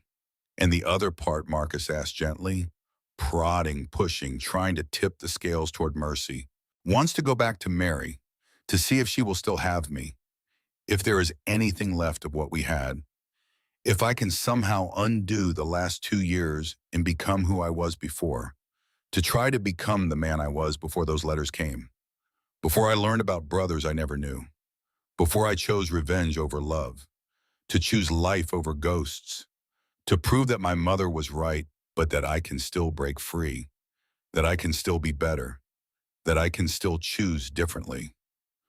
Harper's heart was pounding.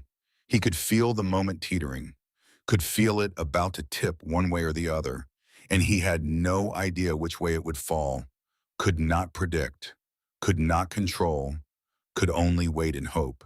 Marcus reached into his coat. Everyone tensed. Harper's finger tightened on the trigger. Owen's hand moved to his gun.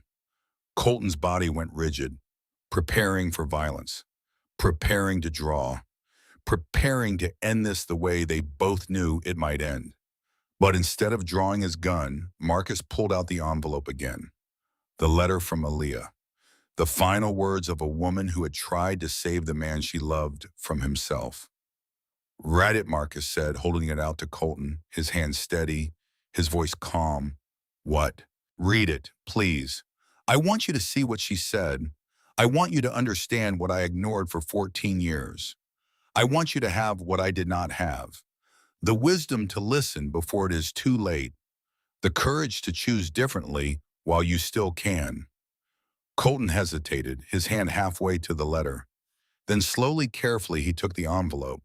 He unfolded the letter with careful hands, hands that trembled slightly, and began to read. Harper watched his face, watched the way his eyes moved across the words, watched the way his expression changed from determination to doubt to something softer, something almost like grief, something human breaking through the armor of rage he had built over 2 years. When Colton finished, he carefully refolded the letter and handed it back. His hands were shaking now. Not with fear, with emotion, with the weight of what he had just read, with the understanding of what he was about to lose or gain, depending on what he did next. She knew, he said quietly. She knew you would do this, knew you would become this, and she begged you not to, just like Mary begged me, just like both of them saw what we could not see, that revenge would destroy us, that it would consume us, that it would turn us into something they could not recognize, something they could not love, yes. And you did it anyway. Marcus nodded. I did. Colton was quiet for a long moment, the longest moment of Harper's life, every second stretching, every heartbeat loud, every breath precious. Then, my mother begged me not to seek you out, told me the same thing your wife told you, told me to let it go, to live my life, to choose Mary, to be better than my brothers, to break the cycle, to prove that blood was not destiny, that I could be different, could be better, could choose love over hate. The parallel was not lost on any of them. Two women, both trying to save the men they loved, both begging them to choose differently, both being ignored. And you did it anyway, Marcus said. Understanding, sympathy, recognition of a fellow traveler on the same dark road. I did. They stared at each other. Two men, two paths, the same mistake. Outside voices rose, people gathering, wondering what was happening, why the shop was closed, why three men stood inside with guns, why tension radiated from the building like heat from a stove. Owen cleared his throat, breaking the moment. Time is running out. Whatever you are going to do, you need to do it now. For this becomes something you cannot control. Before the whole town gets involved, before people start taking sides. Colton's hand went back to his holster. Marcus's did the same. Both men ready, both men prepared, both men on the edge of violence or mercy, and neither knowing which it would be. Harper's finger tightened on the trigger. Sweat ran down his back. His heart hammered so hard he thought it might break his ribs. The clock on the wall struck noon, 12 deep chimes that echoed through the shop like a countdown, like a funeral bell, like the voice of fate itself. 1, 2, 3, 4, 5, 6, 7, 8, 9, 10, 11, 12. Silence. Perfect. Complete. The kind of silence that exists between lightning and thunder, between cause and effect, between choice and consequence. And then Colton spoke. I cannot do this. The words came out rough, broken, like something tearing. I cannot kill you for men I never knew. Cannot throw my life away for ghosts. Cannot keep being what grief tried to make me. Cannot become what my mother warned me against. Cannot lose any more than I have already lost. I am done. I am walking away. I am choosing life. Marcus's hand moved away from his gun, slowly, deliberately, mirroring Colton's choice. Neither can I, he said, his voice thick with emotion, with relief, with something that might have been hope. I have spent 14 years being what grief made me. 14 years dishonoring the woman I loved by becoming what she begged me not to become. I am done. I am choosing mercy. I am choosing life. I am finally listening to Aaliyah.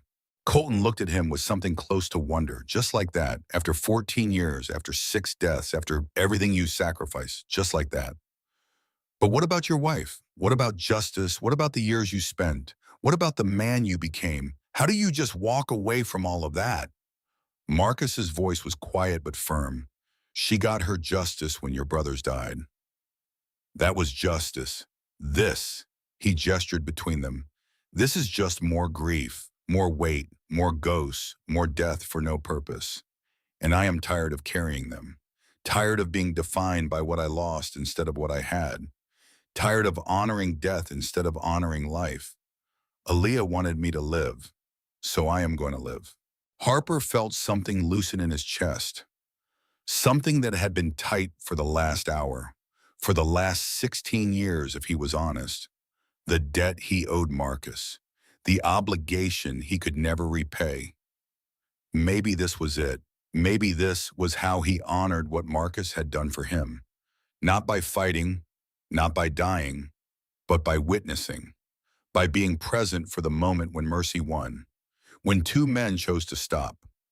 Owen stepped forward from the door, his weathered face showing something that might have been pride, or relief, or just the exhaustion that came from decades of seeing men destroy themselves and each other.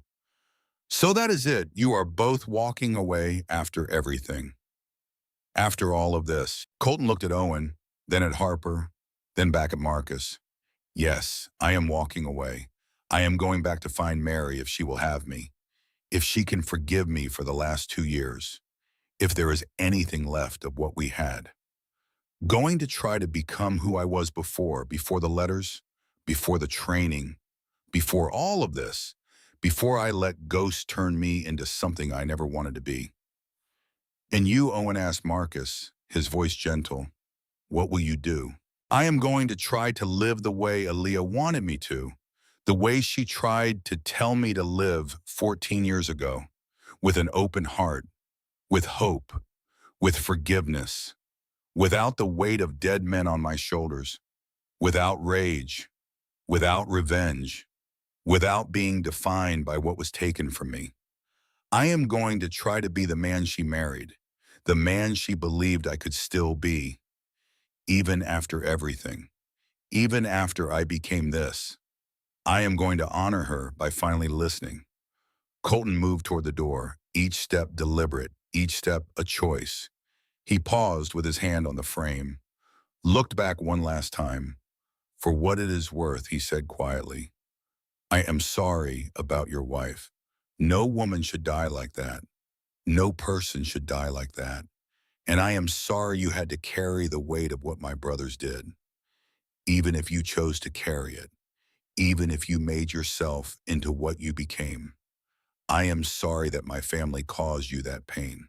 And I am sorry about your brothers, Marcus said, his voice gentle, sincere, even though they deserved what they got, even though they earned their deaths, even though justice was served. I am sorry you had to carry the weight of their choices. Sorry you lost Mary. Sorry you spent 2 years becoming something she warned you not to become. Sorry that my grief created your grief. Colton nodded, a simple acknowledgement. Then he picked up his hat from the shelf and put it on, settled it carefully. Take care of yourself, Marcus Drummond. You too, Colton McRae. May you find Mary. May she forgive you. May you have the life you should have had. The door opened. The bell jingled. Sunlight flooded in.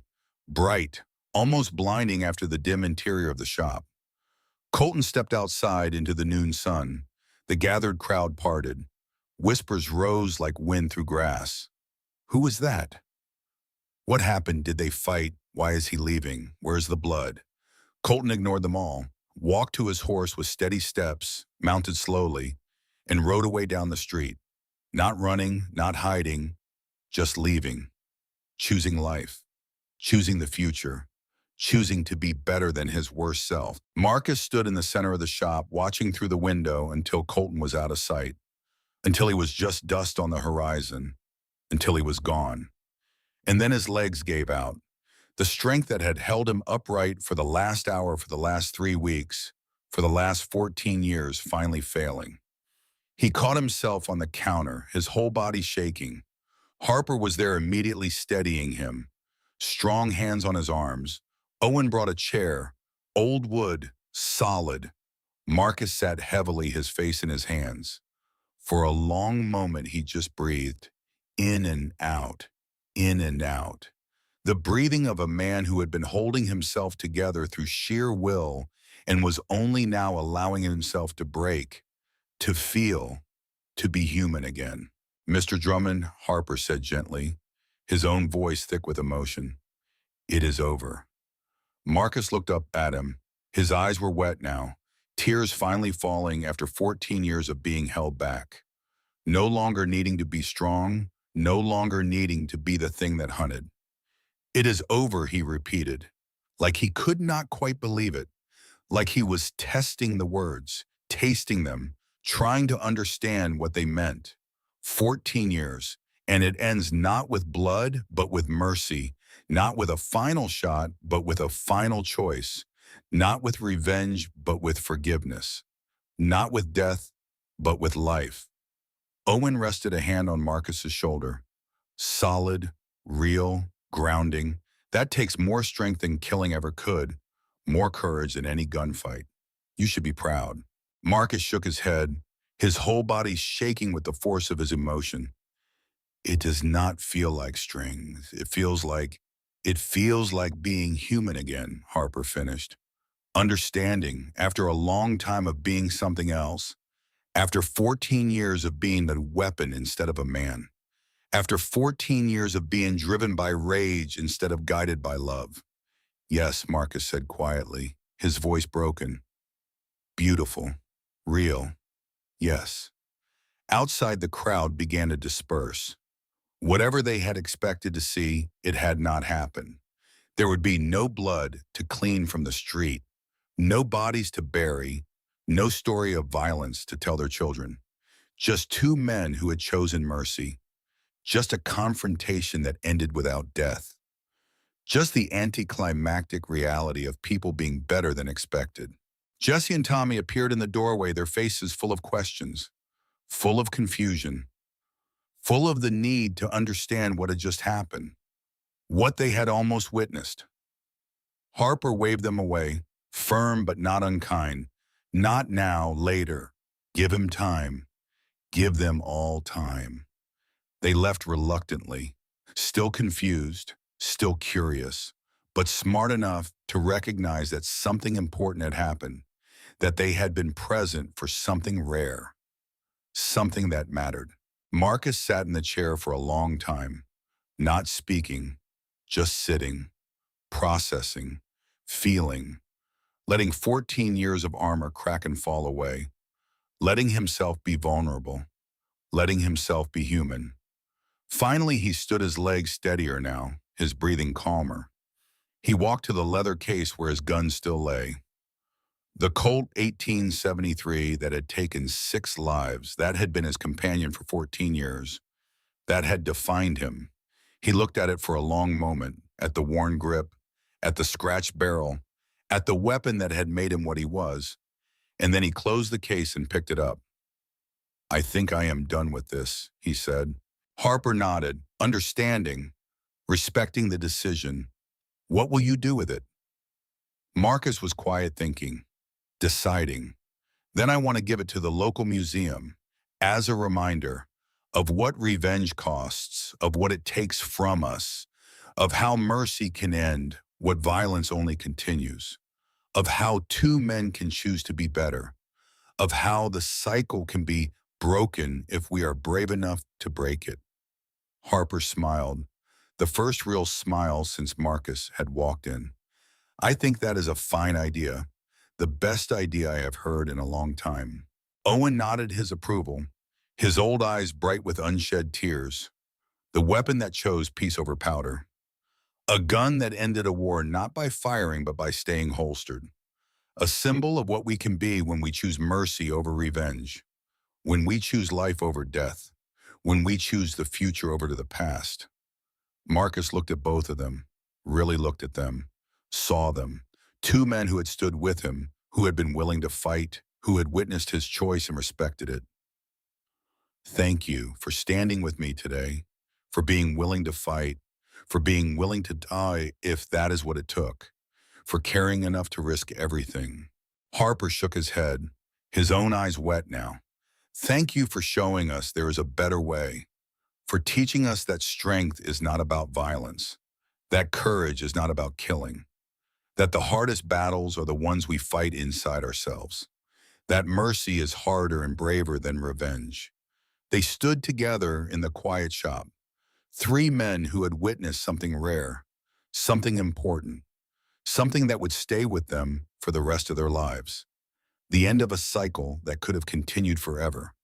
The choice to break instead of bend, to heal instead of harm, to live instead of just survive. Outside, life continued. Wagons passed, children played, dogs barked. The sun climbed higher in the sky, the normal sounds of a town going about its business, unaware that in this shop, in this moment, history had been made. Not the kind of history that gets written in books, not the kind that gets monuments or parades, but the kind that matters, the kind that changes lives, the kind that proves that people can be better than their worst selves. And inside Harper's gun shop, 3 men shared a moment of peace that had been bought with courage of a different kind. Not the courage to fight, but the courage to stop fighting. Not the courage to kill, but the courage to let live. Not the courage to avenge, but the courage to forgive.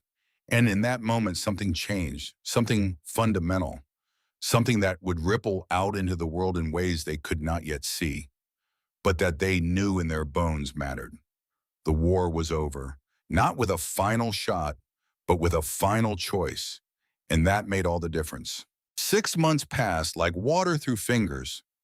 The brutal heat of Montana's summer gave way to the gentler warmth of early autumn.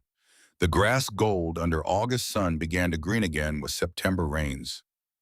Life continued its steady rhythm, seasons turning days shortening the world indifferent to the small miracles that sometimes happened in gun shops at noon. Marcus Drummond stood outside Harper's shop on a Tuesday morning in late September.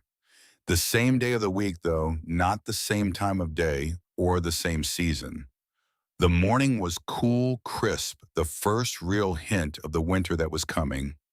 He could see his breath in the air, small clouds that appeared and dissipated with each exhalation. He had come to fulfill a promise he had made to himself in the days after Colton McRae rode away. A promise about legacy and memory and what we choose to leave behind. About how we honor the past without being trapped by it. About how we move forward while still remembering.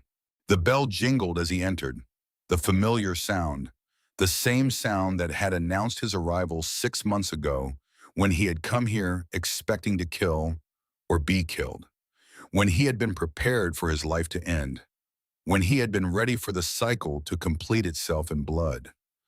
Jesse looked up from the counter and his face split into a genuine smile, the kind of smile that reached his eyes, that spoke of real affection rather than just politeness. "Mr. Drummond, good to see you, sir." The sir was new, respectful, earned. Jesse had changed in the months since that day, grown up somehow. The cockiness was gone, replaced by something steadier, something more solid, something that spoke of a boy becoming a man, of someone learning that strength was not about volume or bravado, but about character, about choosing to be better, about respecting people before you understood why they deserved respect. Tommy emerged from the back room, wiping his hands on a cloth. He nodded respectfully. "Sir," his face serious, thoughtful. Marcus returned their greeting, still not entirely comfortable with the respect they showed him now. He preferred the anonymity he had before, when he was just another man, just another person trying to make his way through life. But that was gone. Owen Fletcher had made sure of that. The old cavalry scout had kept his promise to stay quiet about the specifics, about the details of what had happened that day, but he had also made sure people understood that Marcus Drummond was someone deserving of regard, someone who had chosen mercy when violence was easier, someone who had shown them all what courage really looked like. Harper came through the door behind Marcus carrying a wooden crate. He set it down carefully on the counter, his movements gentle, reverent. Inside, wrapped in soft cloth, was the Colt 1873, serial number 1-28394. The weapon that had taken 6 lives, the weapon that had spared a 7th, the weapon that chose peace. I contacted the museum, Harper said, his voice quiet. "They are very interested. Margaret Winters, the curator, is eager to meet with you. Said they would be honored to have it. Said it would be the centerpiece of their new exhibit." Marcus nodded. "Good. That is good. One word. Simple. But carrying the weight of 6 months of thought, of decision, of finally being ready to let go." Jesse leaned forward curious, his youthful need to understand warring with his newfound respect for boundaries. "If you do not mind me asking, sir, why give it up? You earned that gun, earned the right to keep it. After everything you did, everything you went through, why not keep it as a reminder?" Marcus looked at the young man, at the honest curiosity in his face, at the genuine desire to understand, at the question that came from a place of respect rather than judgment.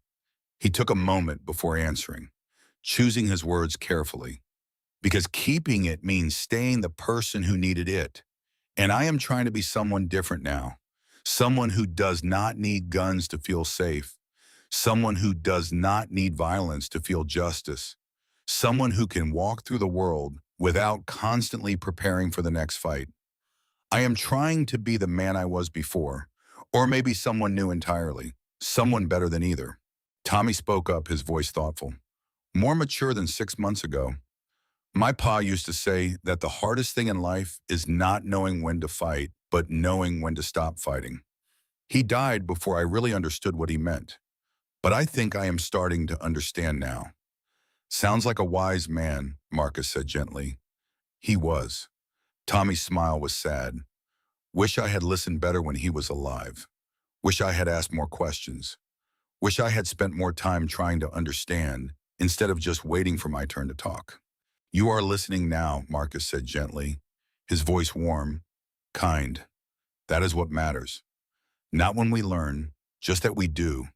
Not when we become who we are meant to be, just that we get there eventually. Your father would be proud. Harper cleared his throat, bringing them back to the present. The museum curator wants to meet with you. Margaret Winters wants to hear the story in your own words, for the display, for the placard that will sit next to the gun. She wants to make sure she gets it right, that she tells the story the way it should be told. Marcus hesitated, his discomfort visible. I am not much for talking about myself, for making myself the center of the story, for acting like I did something heroic when really I just chose not to do something evil. You do not have to tell them everything, Harper said, his voice understanding, just enough so people understand what they are looking at, why it matters, what it means. The story is not about glorifying you. It is about showing people that mercy is possible, that the cycle can be broken, that we always have a choice. Owen Fletcher appeared in the doorway as if summoned by the conversation. His timing was impeccable as always, the way it had been for decades. The skill of a scout who knew when to appear and when to fade into the background. He nodded to Marcus, his weathered face showing respect, affection. Mr. Drummond, been meaning to talk to you. They stepped outside together, leaving Harper and the boys to prepare the gun for transport, to wrap it carefully, to treat it with the respect it deserved, not as a weapon, but as a symbol, as a piece of history, as proof that people can be better than their worst selves. The street was busy with mid-morning traffic, wagons and horses, and people going about their lives shopping, working, visiting, conducting the everyday business of being alive, unaware that they were walking past two men who had witnessed something most people never would, who had seen mercy win, who had watched the cycle break, who carried a secret that was not really a secret, but that most people would never truly understand. How are you doing, Owen asked. Really, not the polite question. The real one. Marcus considered the question carefully. Honestly, it was not one people usually asked, not one they usually meant. Most people asked how you were but did not want to know the answer, did not want the truth, just wanted the polite fiction that everything was fine. Tired, he admitted, but a different kind of tired. Not the exhaustion of carrying weight, more like the exhaustion of learning to walk without it, like learning to use muscles that have atrophied from disuse, like remembering how to be human after years of being something else. Owen nodded, understanding immediately. I know that feeling. Had it myself after the war, between the states. Spent so long being a soldier that I forgot how to be anything else. Forgot how to talk to people without giving orders. Forgot how to sleep without expecting to be woken for watch. Forgot how to exist without the structure of military life. Took me years to remember. How did you remember time mostly? And good people who reminded me there was more to life than what I had been.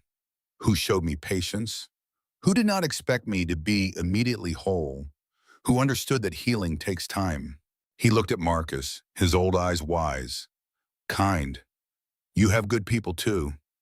Harper, Jesse and Tommy, even me if you will have an old scout as a friend. People who will walk with you while you figure out who you are now, while you become the person you are meant to be, while you shed the old skin and grow a new one.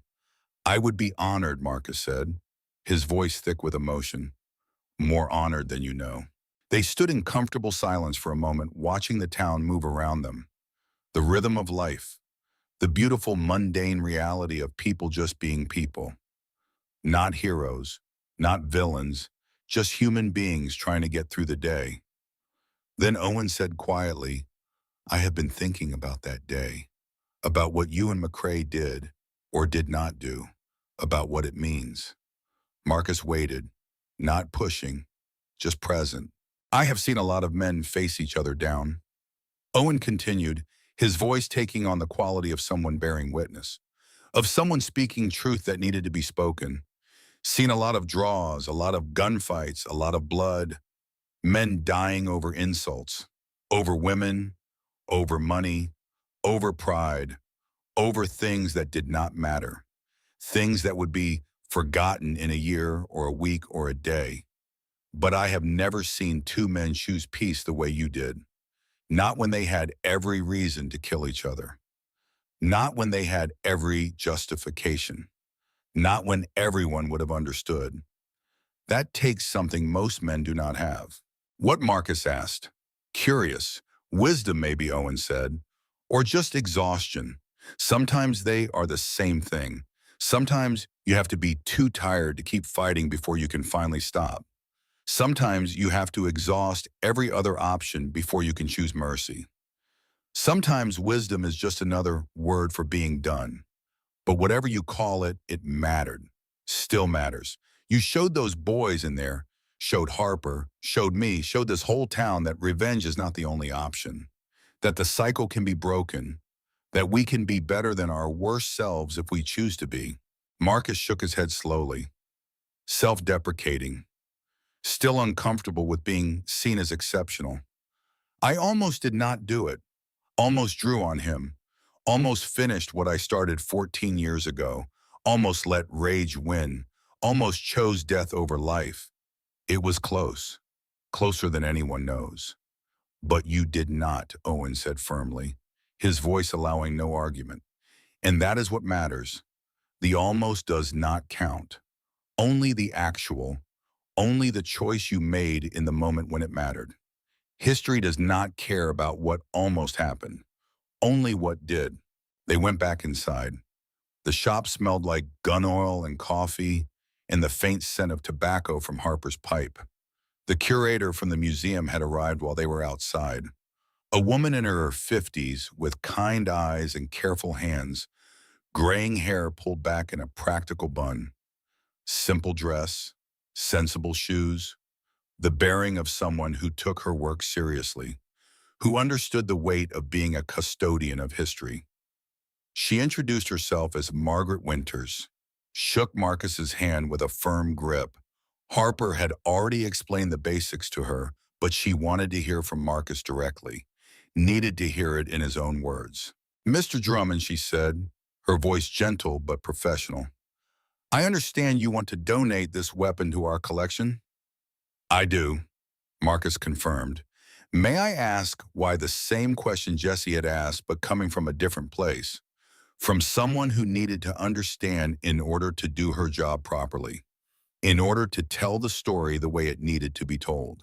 Marcus looked at the gun wrapped in its cloth, at the outline of it, at the shape that had been his constant companion for 14 years, because it represents something I want people to remember. Not the killing, the stopping, the choice to put down the weapon instead of using it one more time, the choice to be more than our rage, the choice to honor life instead of death. I want people to see it and understand that mercy is possible, that revenge is not inevitable, that we can choose differently. Margaret nodded slowly, her expression thoughtful, moved. Can you tell me about it, about how you came to have it, about the story it carries? So Marcus told her, not everything, not the details that were too painful or too personal, not the names of the 6 men he had killed, not the specific ways they had died, Not the nights he had spent tracking them through wilderness in towns and camps, but enough he told her about Aaliyah, about a woman who taught children and sang and believed in the better angels of human nature, about the McCrae gang, about 10 innocent people killed for horses and supplies and the thrill of violence, about 18 months of hunting, about 6 men who died because they had killed 10 innocents, about justice delivered one bullet at a time, and about the 7th man who lived because mercy was chosen over revenge, because 2 people looked at each other and saw their shared humanity instead of their differences, because exhaustion and wisdom and grief all combined to create something better than violence. Margaret listened without interrupting, taking notes, not to preserve his exact words, but to capture the spirit of what he was saying, the essence of it. When he finished, she was quiet for a long moment, processing, understanding, feeling the weight of what she was being entrusted with. Then she said, her voice thick with emotion, "This will be the centerpiece of our display on frontier justice, but not the kind of frontier justice people usually think of. Not the quick draw and the smoking gun, not the revenge that feels satisfying in stories but empty in reality. The harder kind, the kind that requires more courage, the kind that asks more of us, the kind that makes us better." Marcus felt something loosen in his chest, a final release. She understood. Yes, exactly that. The museum is going to call it what exactly Harper asked. Practical, curious. Margaret smiled. She had clearly been thinking about this, preparing for this moment, the weapon of mercy, how one unfired bullet changed 2 lives. That is the working title. We might adjust it slightly, but that is the heart of it. Not a weapon of war, but a weapon of peace, not a tool of revenge, but a symbol of forgiveness. Marcus nodded.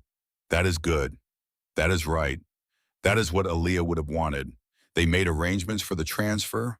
Margaret assured Marcus that the gun would be treated with the respect and care it deserved, that it would be displayed prominently, that his story would be told accurately, that visitors would understand what they were seeing, that the message would be clear. She promised to involve him in the development of the display if he wanted, to make sure he was comfortable with how the story was presented. Marcus agreed, willing to be part of it now, ready to speak the truth of what had happened. As she prepared to leave, she turned back. One final question. Mr. Drummond, one more thing. What do you hope people will learn from this? What do you want them to take away when they stand in front of this gun and read this story? Marcus thought about it. Thought about Aaliyah's letter. Thought about Colton riding away. Thought about 14 years of carrying weight he had never asked for, but had chosen to keep carrying anyway. Thought about the man he had been and the man he was becoming. Thought about mercy and revenge and the choices that define us. I hope they learn that we always have a choice, he said finally, his voice quiet but firm. Certain, even when it does not feel like it, even when revenge seems like the only option, even when mercy seems like weakness, even when the whole world is telling us to be hard. We can choose differently. We can choose mercy. We can choose life. We can choose to be better than our worst selves. We can choose to honor the living instead of avenging the dead. And sometimes that choice, that decision to stop, is the bravest thing we can do. Margaret nodded, her eyes bright. I will make sure that message comes through. I promise you that. People will understand. They will see this gun and they will know that mercy is not weakness, that forgiveness is not surrender, that choosing life over death is the hardest and bravest choice any of us can make. After she left with the gun carefully packed in its crate, cushioned with cloth, protected like the precious artifact it was, the shop felt different, lighter somehow, as if a weight that had been pressing down on the building itself had been lifted, as if the air could move more freely, as if even the walls could breathe easier. Harper broke out a bottle of whiskey and poured glasses for everyone, even Jesse and Tommy, who normally would not drink during work hours. But this was not a normal day. This was a ceremony, a ritual, a marking of an ending and a beginning. To new beginnings, Harper said, raising his glass, his voice warm, full of affection. To mercy, Owen added, his voice carrying the weight of decades. To Aaliyah, Marcus said quietly, his eyes distant, seeing her face, hearing her voice, feeling her presence even though she was 14 years gone. Who tried to teach me this lesson 14 years ago? I am sorry it took me so long to learn, but I learned it. Finally, I learned it. They drank in companionable silence. The burn of the whiskey, the warmth spreading through chest and belly, the taste of grain and time and craft. Then Jesse, emboldened by the whiskey and by the moment and by the 6 months that had changed him, asked the question Marcus knew someone would eventually ask. The question that had probably been burning in both young men since that day. Do you ever regret it, letting McCrae live? Ever wake up wishing you had finished it? Ever wonder if you made the wrong choice? Marcus set down his glass, thought about it, gave the question the respect it deserved. I used to think I would. Thought I would wake up angry, feeling like I had left something unfinished. Like I had failed somehow. Like I had dishonored Aaliyah by not completing what I started. But no, I do not regret it. Not for a second. Not for a moment. It was the right choice. Maybe the only right choice I made in 14 years. Do you think about him? Tommy asked, his voice soft. Curious? Wonder where he is, what he is doing, if he found his Mary. Every day, Marcus admitted, his honesty surprising them. Every day, I wonder if he found her, if she took him back, if he managed to become the man he was before, if he is happy, if he is at peace, if he made the same journey I am making, from rage to peace, from vengeance to mercy, from death to life. I hope so. I hope he got the ending I got, the chance to be something other than what grief made us, the chance to honor the living instead of avenging the dead, the chance to be human again. Owen leaned back in his chair, his posture relaxed, content. I've been asking around, he said casually, almost offhand, but Marcus heard the weight underneath, the deliberate decision to share this information. Got contacts in Cheyenne still, old soldiers, men who owe me favors, men who keep their eyes open and their mouths shut. Marcus looked at him sharply, his heart rate increasing. And I heard that a clerk named Colton McCrae showed up at a boarding house about 3 months ago. Owen said, his voice measured. Careful. Asked for a woman named Mary who used to live there. The landlady told him she had moved when the engagement ended. Too many memories in that place. Too much pain. Had given an address in Denver. A new start. A new life. Owen paused. Let the words sink in. He left the next morning, headed south toward Denver. That was 3 months ago. Have not heard anything since. Marcus felt something warm in his chest, something like relief, like validation that his choice had mattered. That mercy had rippled outward. Good. That is good. I hope he finds her. I hope she forgives him. I hope they get their life back. I hope they have children and grow old together and forget that any of this ever happened. I hope they build something beautiful out of the wreckage. Jesse frowned, confused, still young enough to believe in simple justice, in clean endings. Why do you care after what he did to you? The scar he gave you, the weeks of waiting, the fear he made you carry. Because he was doing what he thought he had to do, Marcus said, his voice patient, teaching. Same as I did, same as any of us do when we are consumed by grief, when we are driven by loss. We were both wrong, but we both got the chance to choose differently. We both got the chance to be better than our worst selves. I want him to have the same new beginning I am trying to have. I want him to be happy. I want him to find peace, because his peace is connected to mine. If he is out there still suffering, still raging, still consumed by what happened, then my choice meant nothing. But if he found Mary, if he found forgiveness, if he found himself again, then maybe it all meant something. Maybe mercy actually works.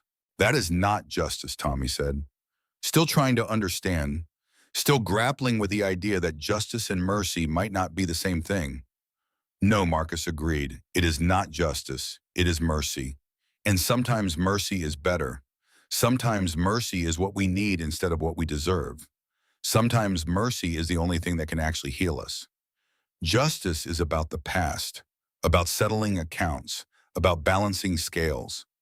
But mercy is about the future, about who we can become, about what we can build, about choosing life over death. They sat together for a while longer talking about small things, the weather cooling, the harvest coming in, the town growing, normal things, human things, the kind of conversation men have when they are not weighed down by grief or revenge or the ghosts of the past. When they are just men, just people, just human beings trying to make sense of the world and their place in it. Eventually, Marcus stood to leave. The afternoon was getting on. He had work to do, a life to live, a future to build. He shook hands with Harper, with Owen, with Jesse and Tommy, thanked them again for standing with him 6 months ago, for being willing to fight so he did not have to, for witnessing his choice and respecting it, for treating him like a human being instead of a legend, for letting him be ordinary again. As he reached the door, Owen called out, "Mr. Drummond, one more thing." Marcus turned. The old scout's face was serious, thoughtful. "I have been writing down what happened that day," Owen said.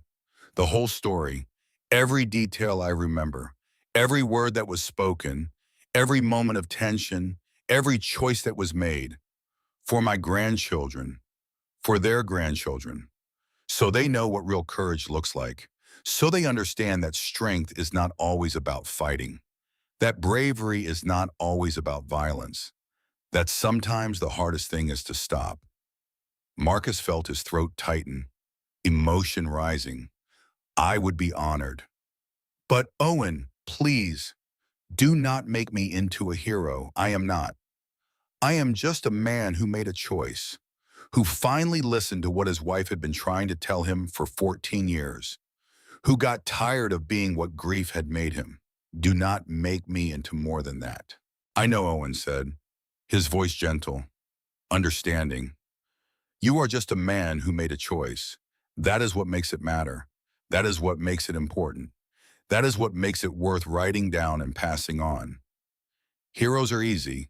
They are not real. They are myths we tell ourselves. But real men making real choices in real moments, when everything is on the line and no one would judge them for choosing violence. That is what changes the world. That is what gives the rest of us hope. That is what shows us that we can be better." Marcus nodded once, unable to speak, his throat too tight, his eyes too wet. Then he stepped outside into the autumn air and walked home. And for the first time in 14 years, the weight was gone. The burden was lifted. He was free. 20 years passed like leaves falling from trees. The Old West slowly transformed into something new.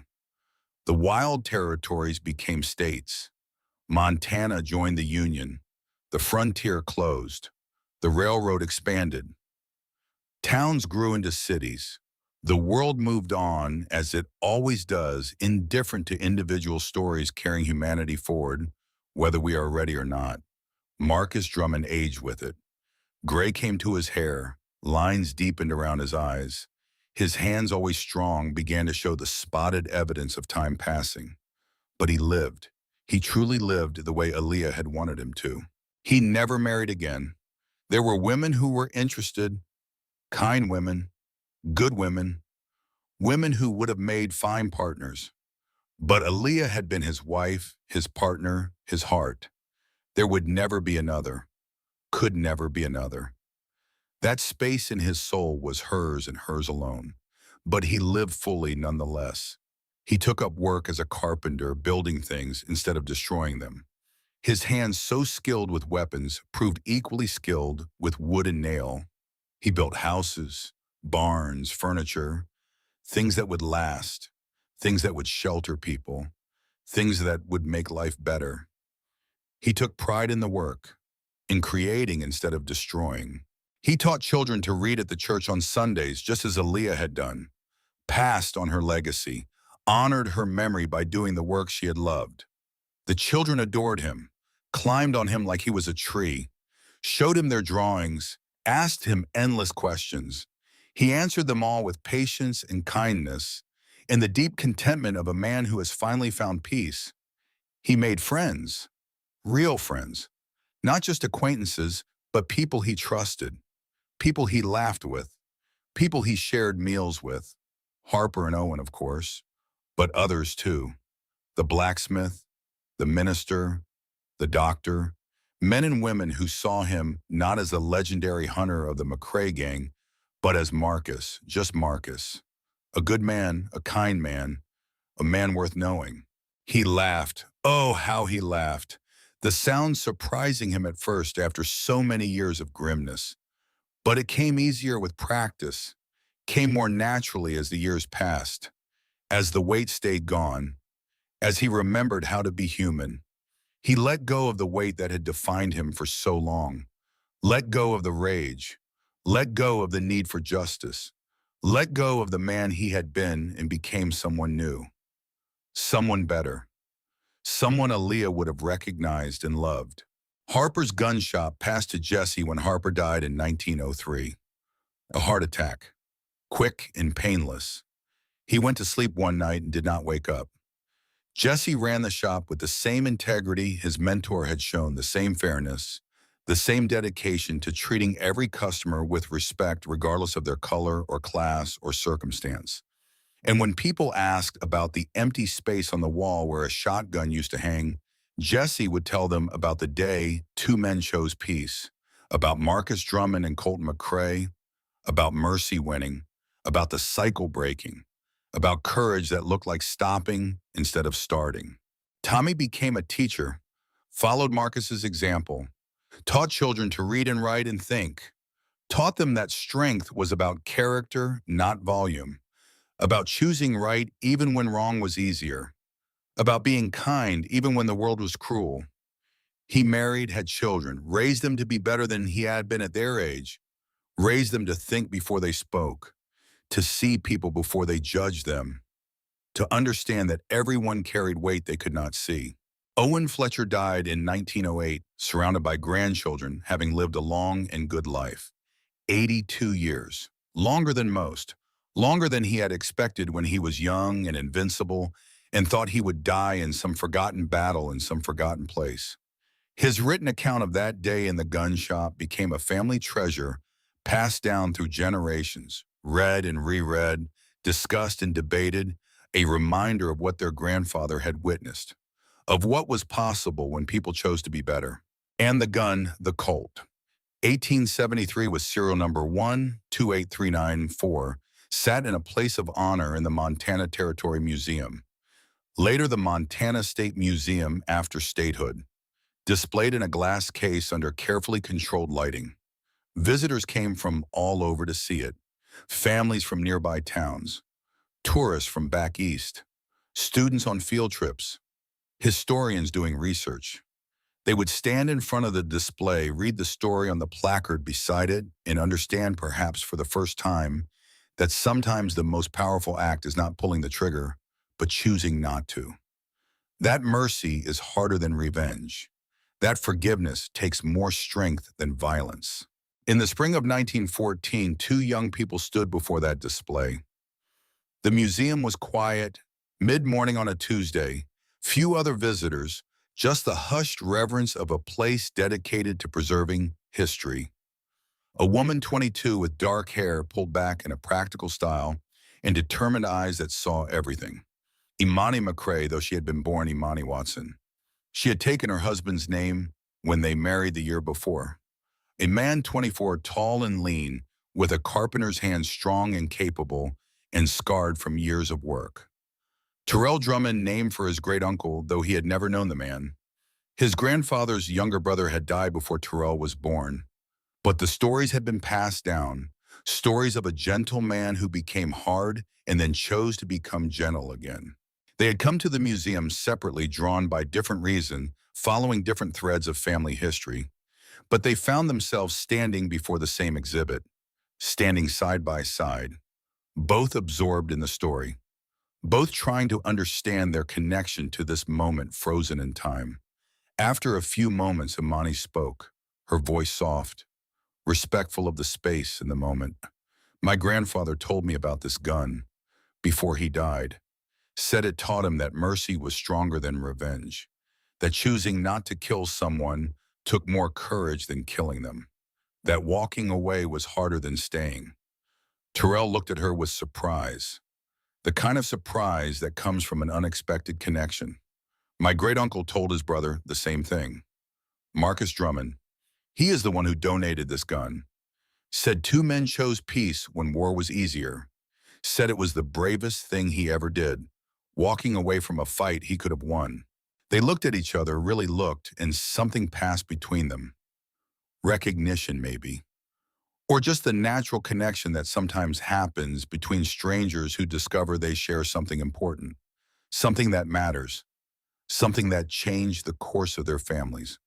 What was your grandfather's name? Terrell asked, his heart beginning to beat faster, beginning to understand that this was not coincidence, that this meant something. Colton McCrae. Imani's voice was soft, full of love for a man who had died just a year before. He died last year, peaceful, in his bed, with his wife Mary beside him. They had 50 years together, 3 children, 9 grandchildren, a full life, a happy life, a life that almost did not happen. Terrell's eyes widened, his breath caught. My great-uncle was Marcus Drummond. He died 2 years ago, also peaceful, also in his bed, also at peace. He talked about that day sometimes, about the choice he made, about the man he let live, about how that choice saved him, saved his soul, let him be human again. Imani's hand went to her mouth, her eyes filling with tears. Our grandfathers, they were the men in this story, the ones who chose mercy, the ones who walked away, the ones who changed everything. Terrell nodded slowly, his own eyes wet, understanding the magnitude of this moment, the impossibility of it, the beautiful, terrible perfection of it. Looks like it. And now here we are, 2 people who would not exist if they had made different choices, if they had chosen violence, if they had chosen death. They stood together in silence for a long moment, processing this impossible coincidence that felt less like coincidence and more like destiny, like the universe arranging itself, like the past reaching forward to touch the present. Then Imani smiled, a beautiful smile, full of warmth and wonder. He talked about your great-uncle sometimes, my grandfather, not often, not in detail, but sometimes late at night when it was just the 2 of us, he would tell me about Marcus Drummond. Said he was the bravest man he ever met, not because of the 6 men he killed, but because he chose not to kill the 7th, because he chose to stop, because he chose mercy even though no one would have blamed him for choosing revenge. Said that seeing that choice, being the recipient of that mercy, changed his life, made him want to be better, made him believe that better was possible. Terrell felt his throat tighten. My great-uncle said the same about your grandfather, about Colton McCrae. Said he saved his life by walking away, by not forcing the confrontation to its natural conclusion, by being brave enough to choose life. Uncle Marcus lived another 26 years after that day. 26 years of peace, of building things, of teaching children, of being the man his wife had wanted him to be. And he always said he owed those years to Colton McCrae, to the young man who could have killed him but chose not to, who was brave enough to stop. They saved each other, Imani said softly, her voice full of wonder, by choosing life over death, by choosing mercy over revenge, by choosing the future over the past. Both of them, in that moment, in that shop, they saved each other. And in saving each other, they saved us, saved all the people who came after, all the children and grandchildren and great-grandchildren who would not exist if they had made different choices. Yes, Terrell agreed, his voice thick with emotion. They turned back to the display. The gun sat there silent and still a memorial not to violence but to its end, to the moment when two men looked at each other and saw not enemies but fellow travelers, not threats but mirrors, not targets but human beings deserving of mercy. The glass case reflected their faces, two young people standing where two old men had once stood, looking at a gun that represented a choice, a decision, a moment when everything could have gone differently but did not, when the cycle could have continued but was broken instead. "Can I buy you coffee?" Terrell asked suddenly, the words coming before he could think about them, coming from some instinct deeper than thought. "I would like to hear more about your grandfather, if you are willing to share, if you want to talk about it. I feel like I need to understand, need to know the whole story, need to hear it from someone who actually knew him." Imani smiled, warm, open, as if she had been hoping he would ask. "I would like that, and I want to hear about Marcus, about your great-uncle, about the man who gave my grandfather a second chance, about the man who showed him that mercy was possible. I need to understand too, need to know the rest of the story." They left the museum together, two people connected by a history they had not known existed until an hour ago. Two people whose grandparents had made a choice that rippled forward through time in ways they could never have imagined. Two people who were proof that mercy mattered, that choosing life over death had consequences that extended far beyond the moment, that every choice we make sends ripples into a future we cannot see. Behind them, the gun remained, a silent witness to the truth that the strongest people are not always the ones who fight. Sometimes they are the ones who choose not to. Sometimes they are the ones who say enough, who put down the weapon, who walk away from the war, who choose mercy even when justice would be easier, who choose life even when death seems inevitable, who choose love even when hate seems justified. And sometimes, if we are very lucky, that choice echoes forward, creates new stories, new connections, new possibilities. The cycle breaks, the healing begins, and life, true life, becomes possible again. Not just for the people who made the choice, but for everyone who comes after. For children not yet born, for futures not yet imagined, for love not yet found. The display placard beside the gun, written in careful script, professionally engraved, read, "The Weapon of Mercy, How One Unfired Bullet Changed Two Lives. Colt Single Action Army Model 1873. Serial number 128394. This weapon was carried by Marcus Drummond during his pursuit of the McCrae gang in the years 1882 to 1883. After bringing 6 men to justice for the murder of his wife and 9 others, Mr. Drummond chose mercy over revenge when confronting the 7th brother, Colton McCrae, in 1894. Both men walked away from that confrontation in Harper's gun shop, choosing peace over violence, life over death, mercy over revenge. This gun represents not the bullets it fired, but the bullet it did not fire. It reminds us that we always have a choice, even when it feels like we do not.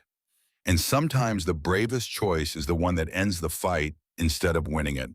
Donated by Marcus Drummond, 1894, in memory of his wife, Aaliyah, who believed in mercy even when the world called for revenge. In honor of Colton McCrae, who chose life. In honor of all those who choose mercy over revenge. In honor of the courage it takes to stop. In a small cemetery on the edge of town, weathered by decades of Montana winters, softened by decades of Montana springs, 2 gravestones stood side by side. The grass around them was carefully tended. Several someones still came to pay respects, still remembered, still honored. One read Marcus Drummond, 1846 to 1912, beloved husband to Aaliyah. He chose mercy, he chose life, he chose love.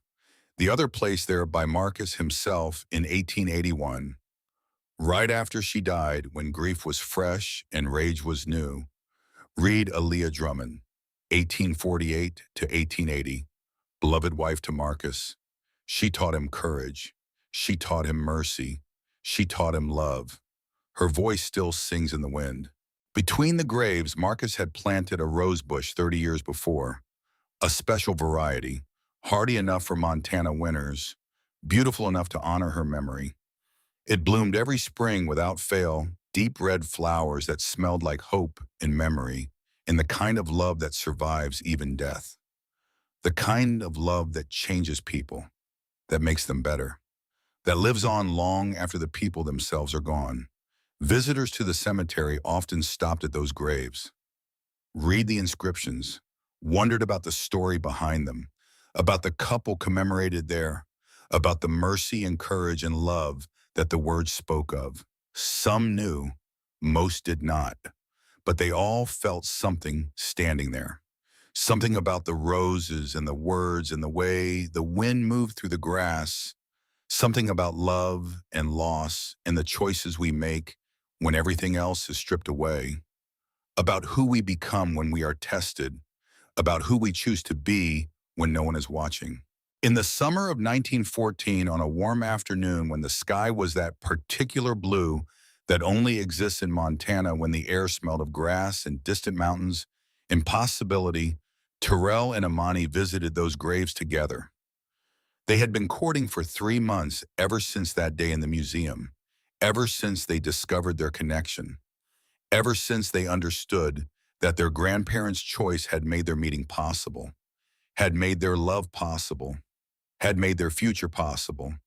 They came to pay respects to the people who had, in a strange and wonderful way, made everything possible, to honor the man who had chosen mercy, to honor the woman who had taught him mercy, to say thank you to people who could not hear them, but who they believed in some way knew.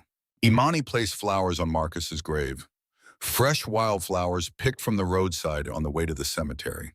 Simple, beautiful, real. Terrell did the same on the grave beside it on Aaliyah's grave, though she was not his blood. It felt right.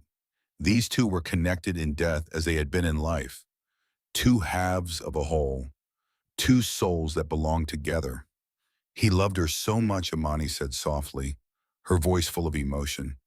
My grandfather told me that Marcus Drummond never stopped loving his wife, not for a single day of his life, that everything he did, even the revenge, even the killing, even the 14 years of rage was because he loved her. And everything he did after the mercy, the forgiveness, the peace was also because he loved her. Because he finally understood that the best way to honor her was to live the way she had wanted him to live. That is rare, Terrell said, his voice equally soft, equally moved, to love someone that completely, that permanently, to have a love that survives death and time and grief and rage, to have a love that is strong enough to change you, to save you, to make you better. I know, Imani said. She looked at him. Really looked at him, saw him. I think I understand it now, standing here in this place between these graves. How love can be worth everything, worth changing for, worth choosing mercy for, worth building a life around even when the person is gone, worth being better for. Terrell took her hand. He had been planning to wait, to take more time, to be sure. But standing here between these graves in this place where love and loss and mercy all met, where the past and present touched, where their grandparents' choices had led to this moment, it felt like the right time, like the only time. Imani. His voice was steady but full of emotion. Yes. She turned to face him fully, her hand warm in his. I know we have not known each other long. 3 months is nothing, really. People will say we are rushing, that we barely know each other, that we should wait. But standing here thinking about our grandparents and what they chose, what they taught us, what they showed us was possible, I cannot help but think that some things do not need time. Some things are just right. Some things are meant to be. And when you really know, waiting is just wasting the time you could be spending together. building together, loving together. Imani's eyes filled with tears, but she was smiling. The kind of smile that comes from joy, from recognition, from knowing that something true is being spoken. What are you saying? I am saying that I love you, Terrell said. The words simple, true, honest, that I want to build a life with you, that I want to honor what our grandfathers started by finishing it properly, by choosing love, by choosing life, by choosing each other, by creating something beautiful out of the mercy they showed each other, by proving that their choice mattered, that it changed things, that it created something good, by being proof that mercy works, that forgiveness works, that choosing life over death matters.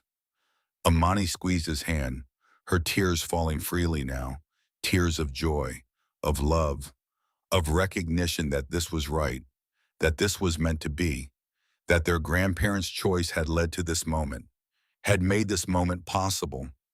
Yes, she whispered. Yes to all of it. Yes to you. Yes to us. Yes to life. Yes to love. Yes to everything.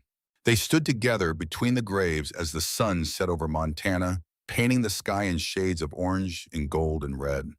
Two young people at the beginning of their story, connected to two old men at the end of theirs, connected to a woman who had died 34 years before Amani was born, but whose love had somehow reached across time to touch her, to teach her, to show her what was possible. The cycle was complete, not a cycle of violence and revenge, not a cycle of grief and rage, but a cycle of mercy and love and choice, of people being better than their worst selves, of love surviving death, of mercy creating life, of the past reaching forward to touch the future in beautiful, unexpected ways. This is how it ends, not with a final shot echoing across a dusty street, not with blood and death and grief, not with rage and revenge and the empty satisfaction of justice served, but with roses blooming between gravestones, red petal opening to the sun, with young people choosing each other, building a future on the foundation of their grandparents' mercy, with stories told and retold until they become something more than history, something more than facts. They become truth. With love that survives everything, with mercy that creates more than it destroys, with the understanding that we always have a choice, that we can always be better, that we can always choose differently. The truth that we always have a choice, the truth that mercy is stronger than revenge, the truth that love survives even when everything else is lost, the truth that sometimes the bravest thing we can do is put down the gun and walk away. The truth that courage looks like stopping, not starting. The truth that strength is about character, not violence. And the truth that when we make that choice, when we choose life over death, love over hate, mercy over revenge, forgiveness over justice, we change not just our own story, but the stories of people we will never meet, people not yet born, people who will stand in museums and cemeteries decades later and feel the echo of that choice still rippling through time, still changing things, still mattering. This is the legacy of Marcus Drummond and Colton McRae. Not the 6 men who died, but the 2 who lived. Not the war that was fought for 14 years across 3 territories, but the peace that was chosen in a moment. Not the revenge that was taken in blood and bullets, but the mercy that was given in a gun shop on a Tuesday at noon. And that legacy, that choice, that moment, when everything could have been different, but was not, when the cycle could have continued, but was broken, when rage could have won, but mercy triumphed, that moment changed the world. Not all at once, not in obvious ways, not in ways that made headlines or history books, but slowly, quietly, like a seed planted deep that takes years to bloom, like a river changing course one grain of sand at a time, like love growing in soil fertilized by forgiveness. Until one day, decades later, 2 young people fall in love in front of a gun that never fired its last bullet. 2 young people who would not exist if that bullet had been fired. 2 young people who are proof that mercy matters, That forgiveness works. That choosing life creates more life. That love multiplies. That the cycle can be broken. That we can be better. And the world is different.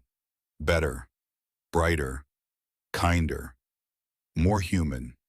Because two men chose mercy. Because two men said no to revenge. Because two men walked away from a fight they both could have won. Because two men chose to honor the dead by choosing life. Because two men understood in a moment of clarity, purchased with 14 years of grief, that mercy was not weakness, but the highest form of strength.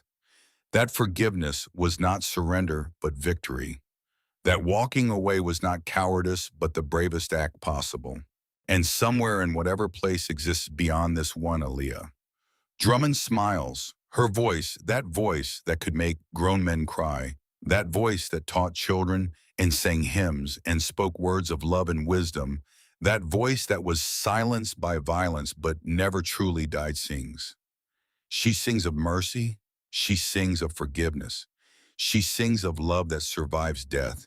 She sings of a man who finally listened, who finally understood, who finally chose life. She sings and the wind carries her song across Montana, across the grass and the mountains, and the wide sky across time itself until it reaches the ears of her nephew and the granddaughter of the man who tried to kill him, standing together in a cemetery, holding hands, choosing love, proving that her faith was not misplaced, that mercy works, that forgiveness heals, that life wins.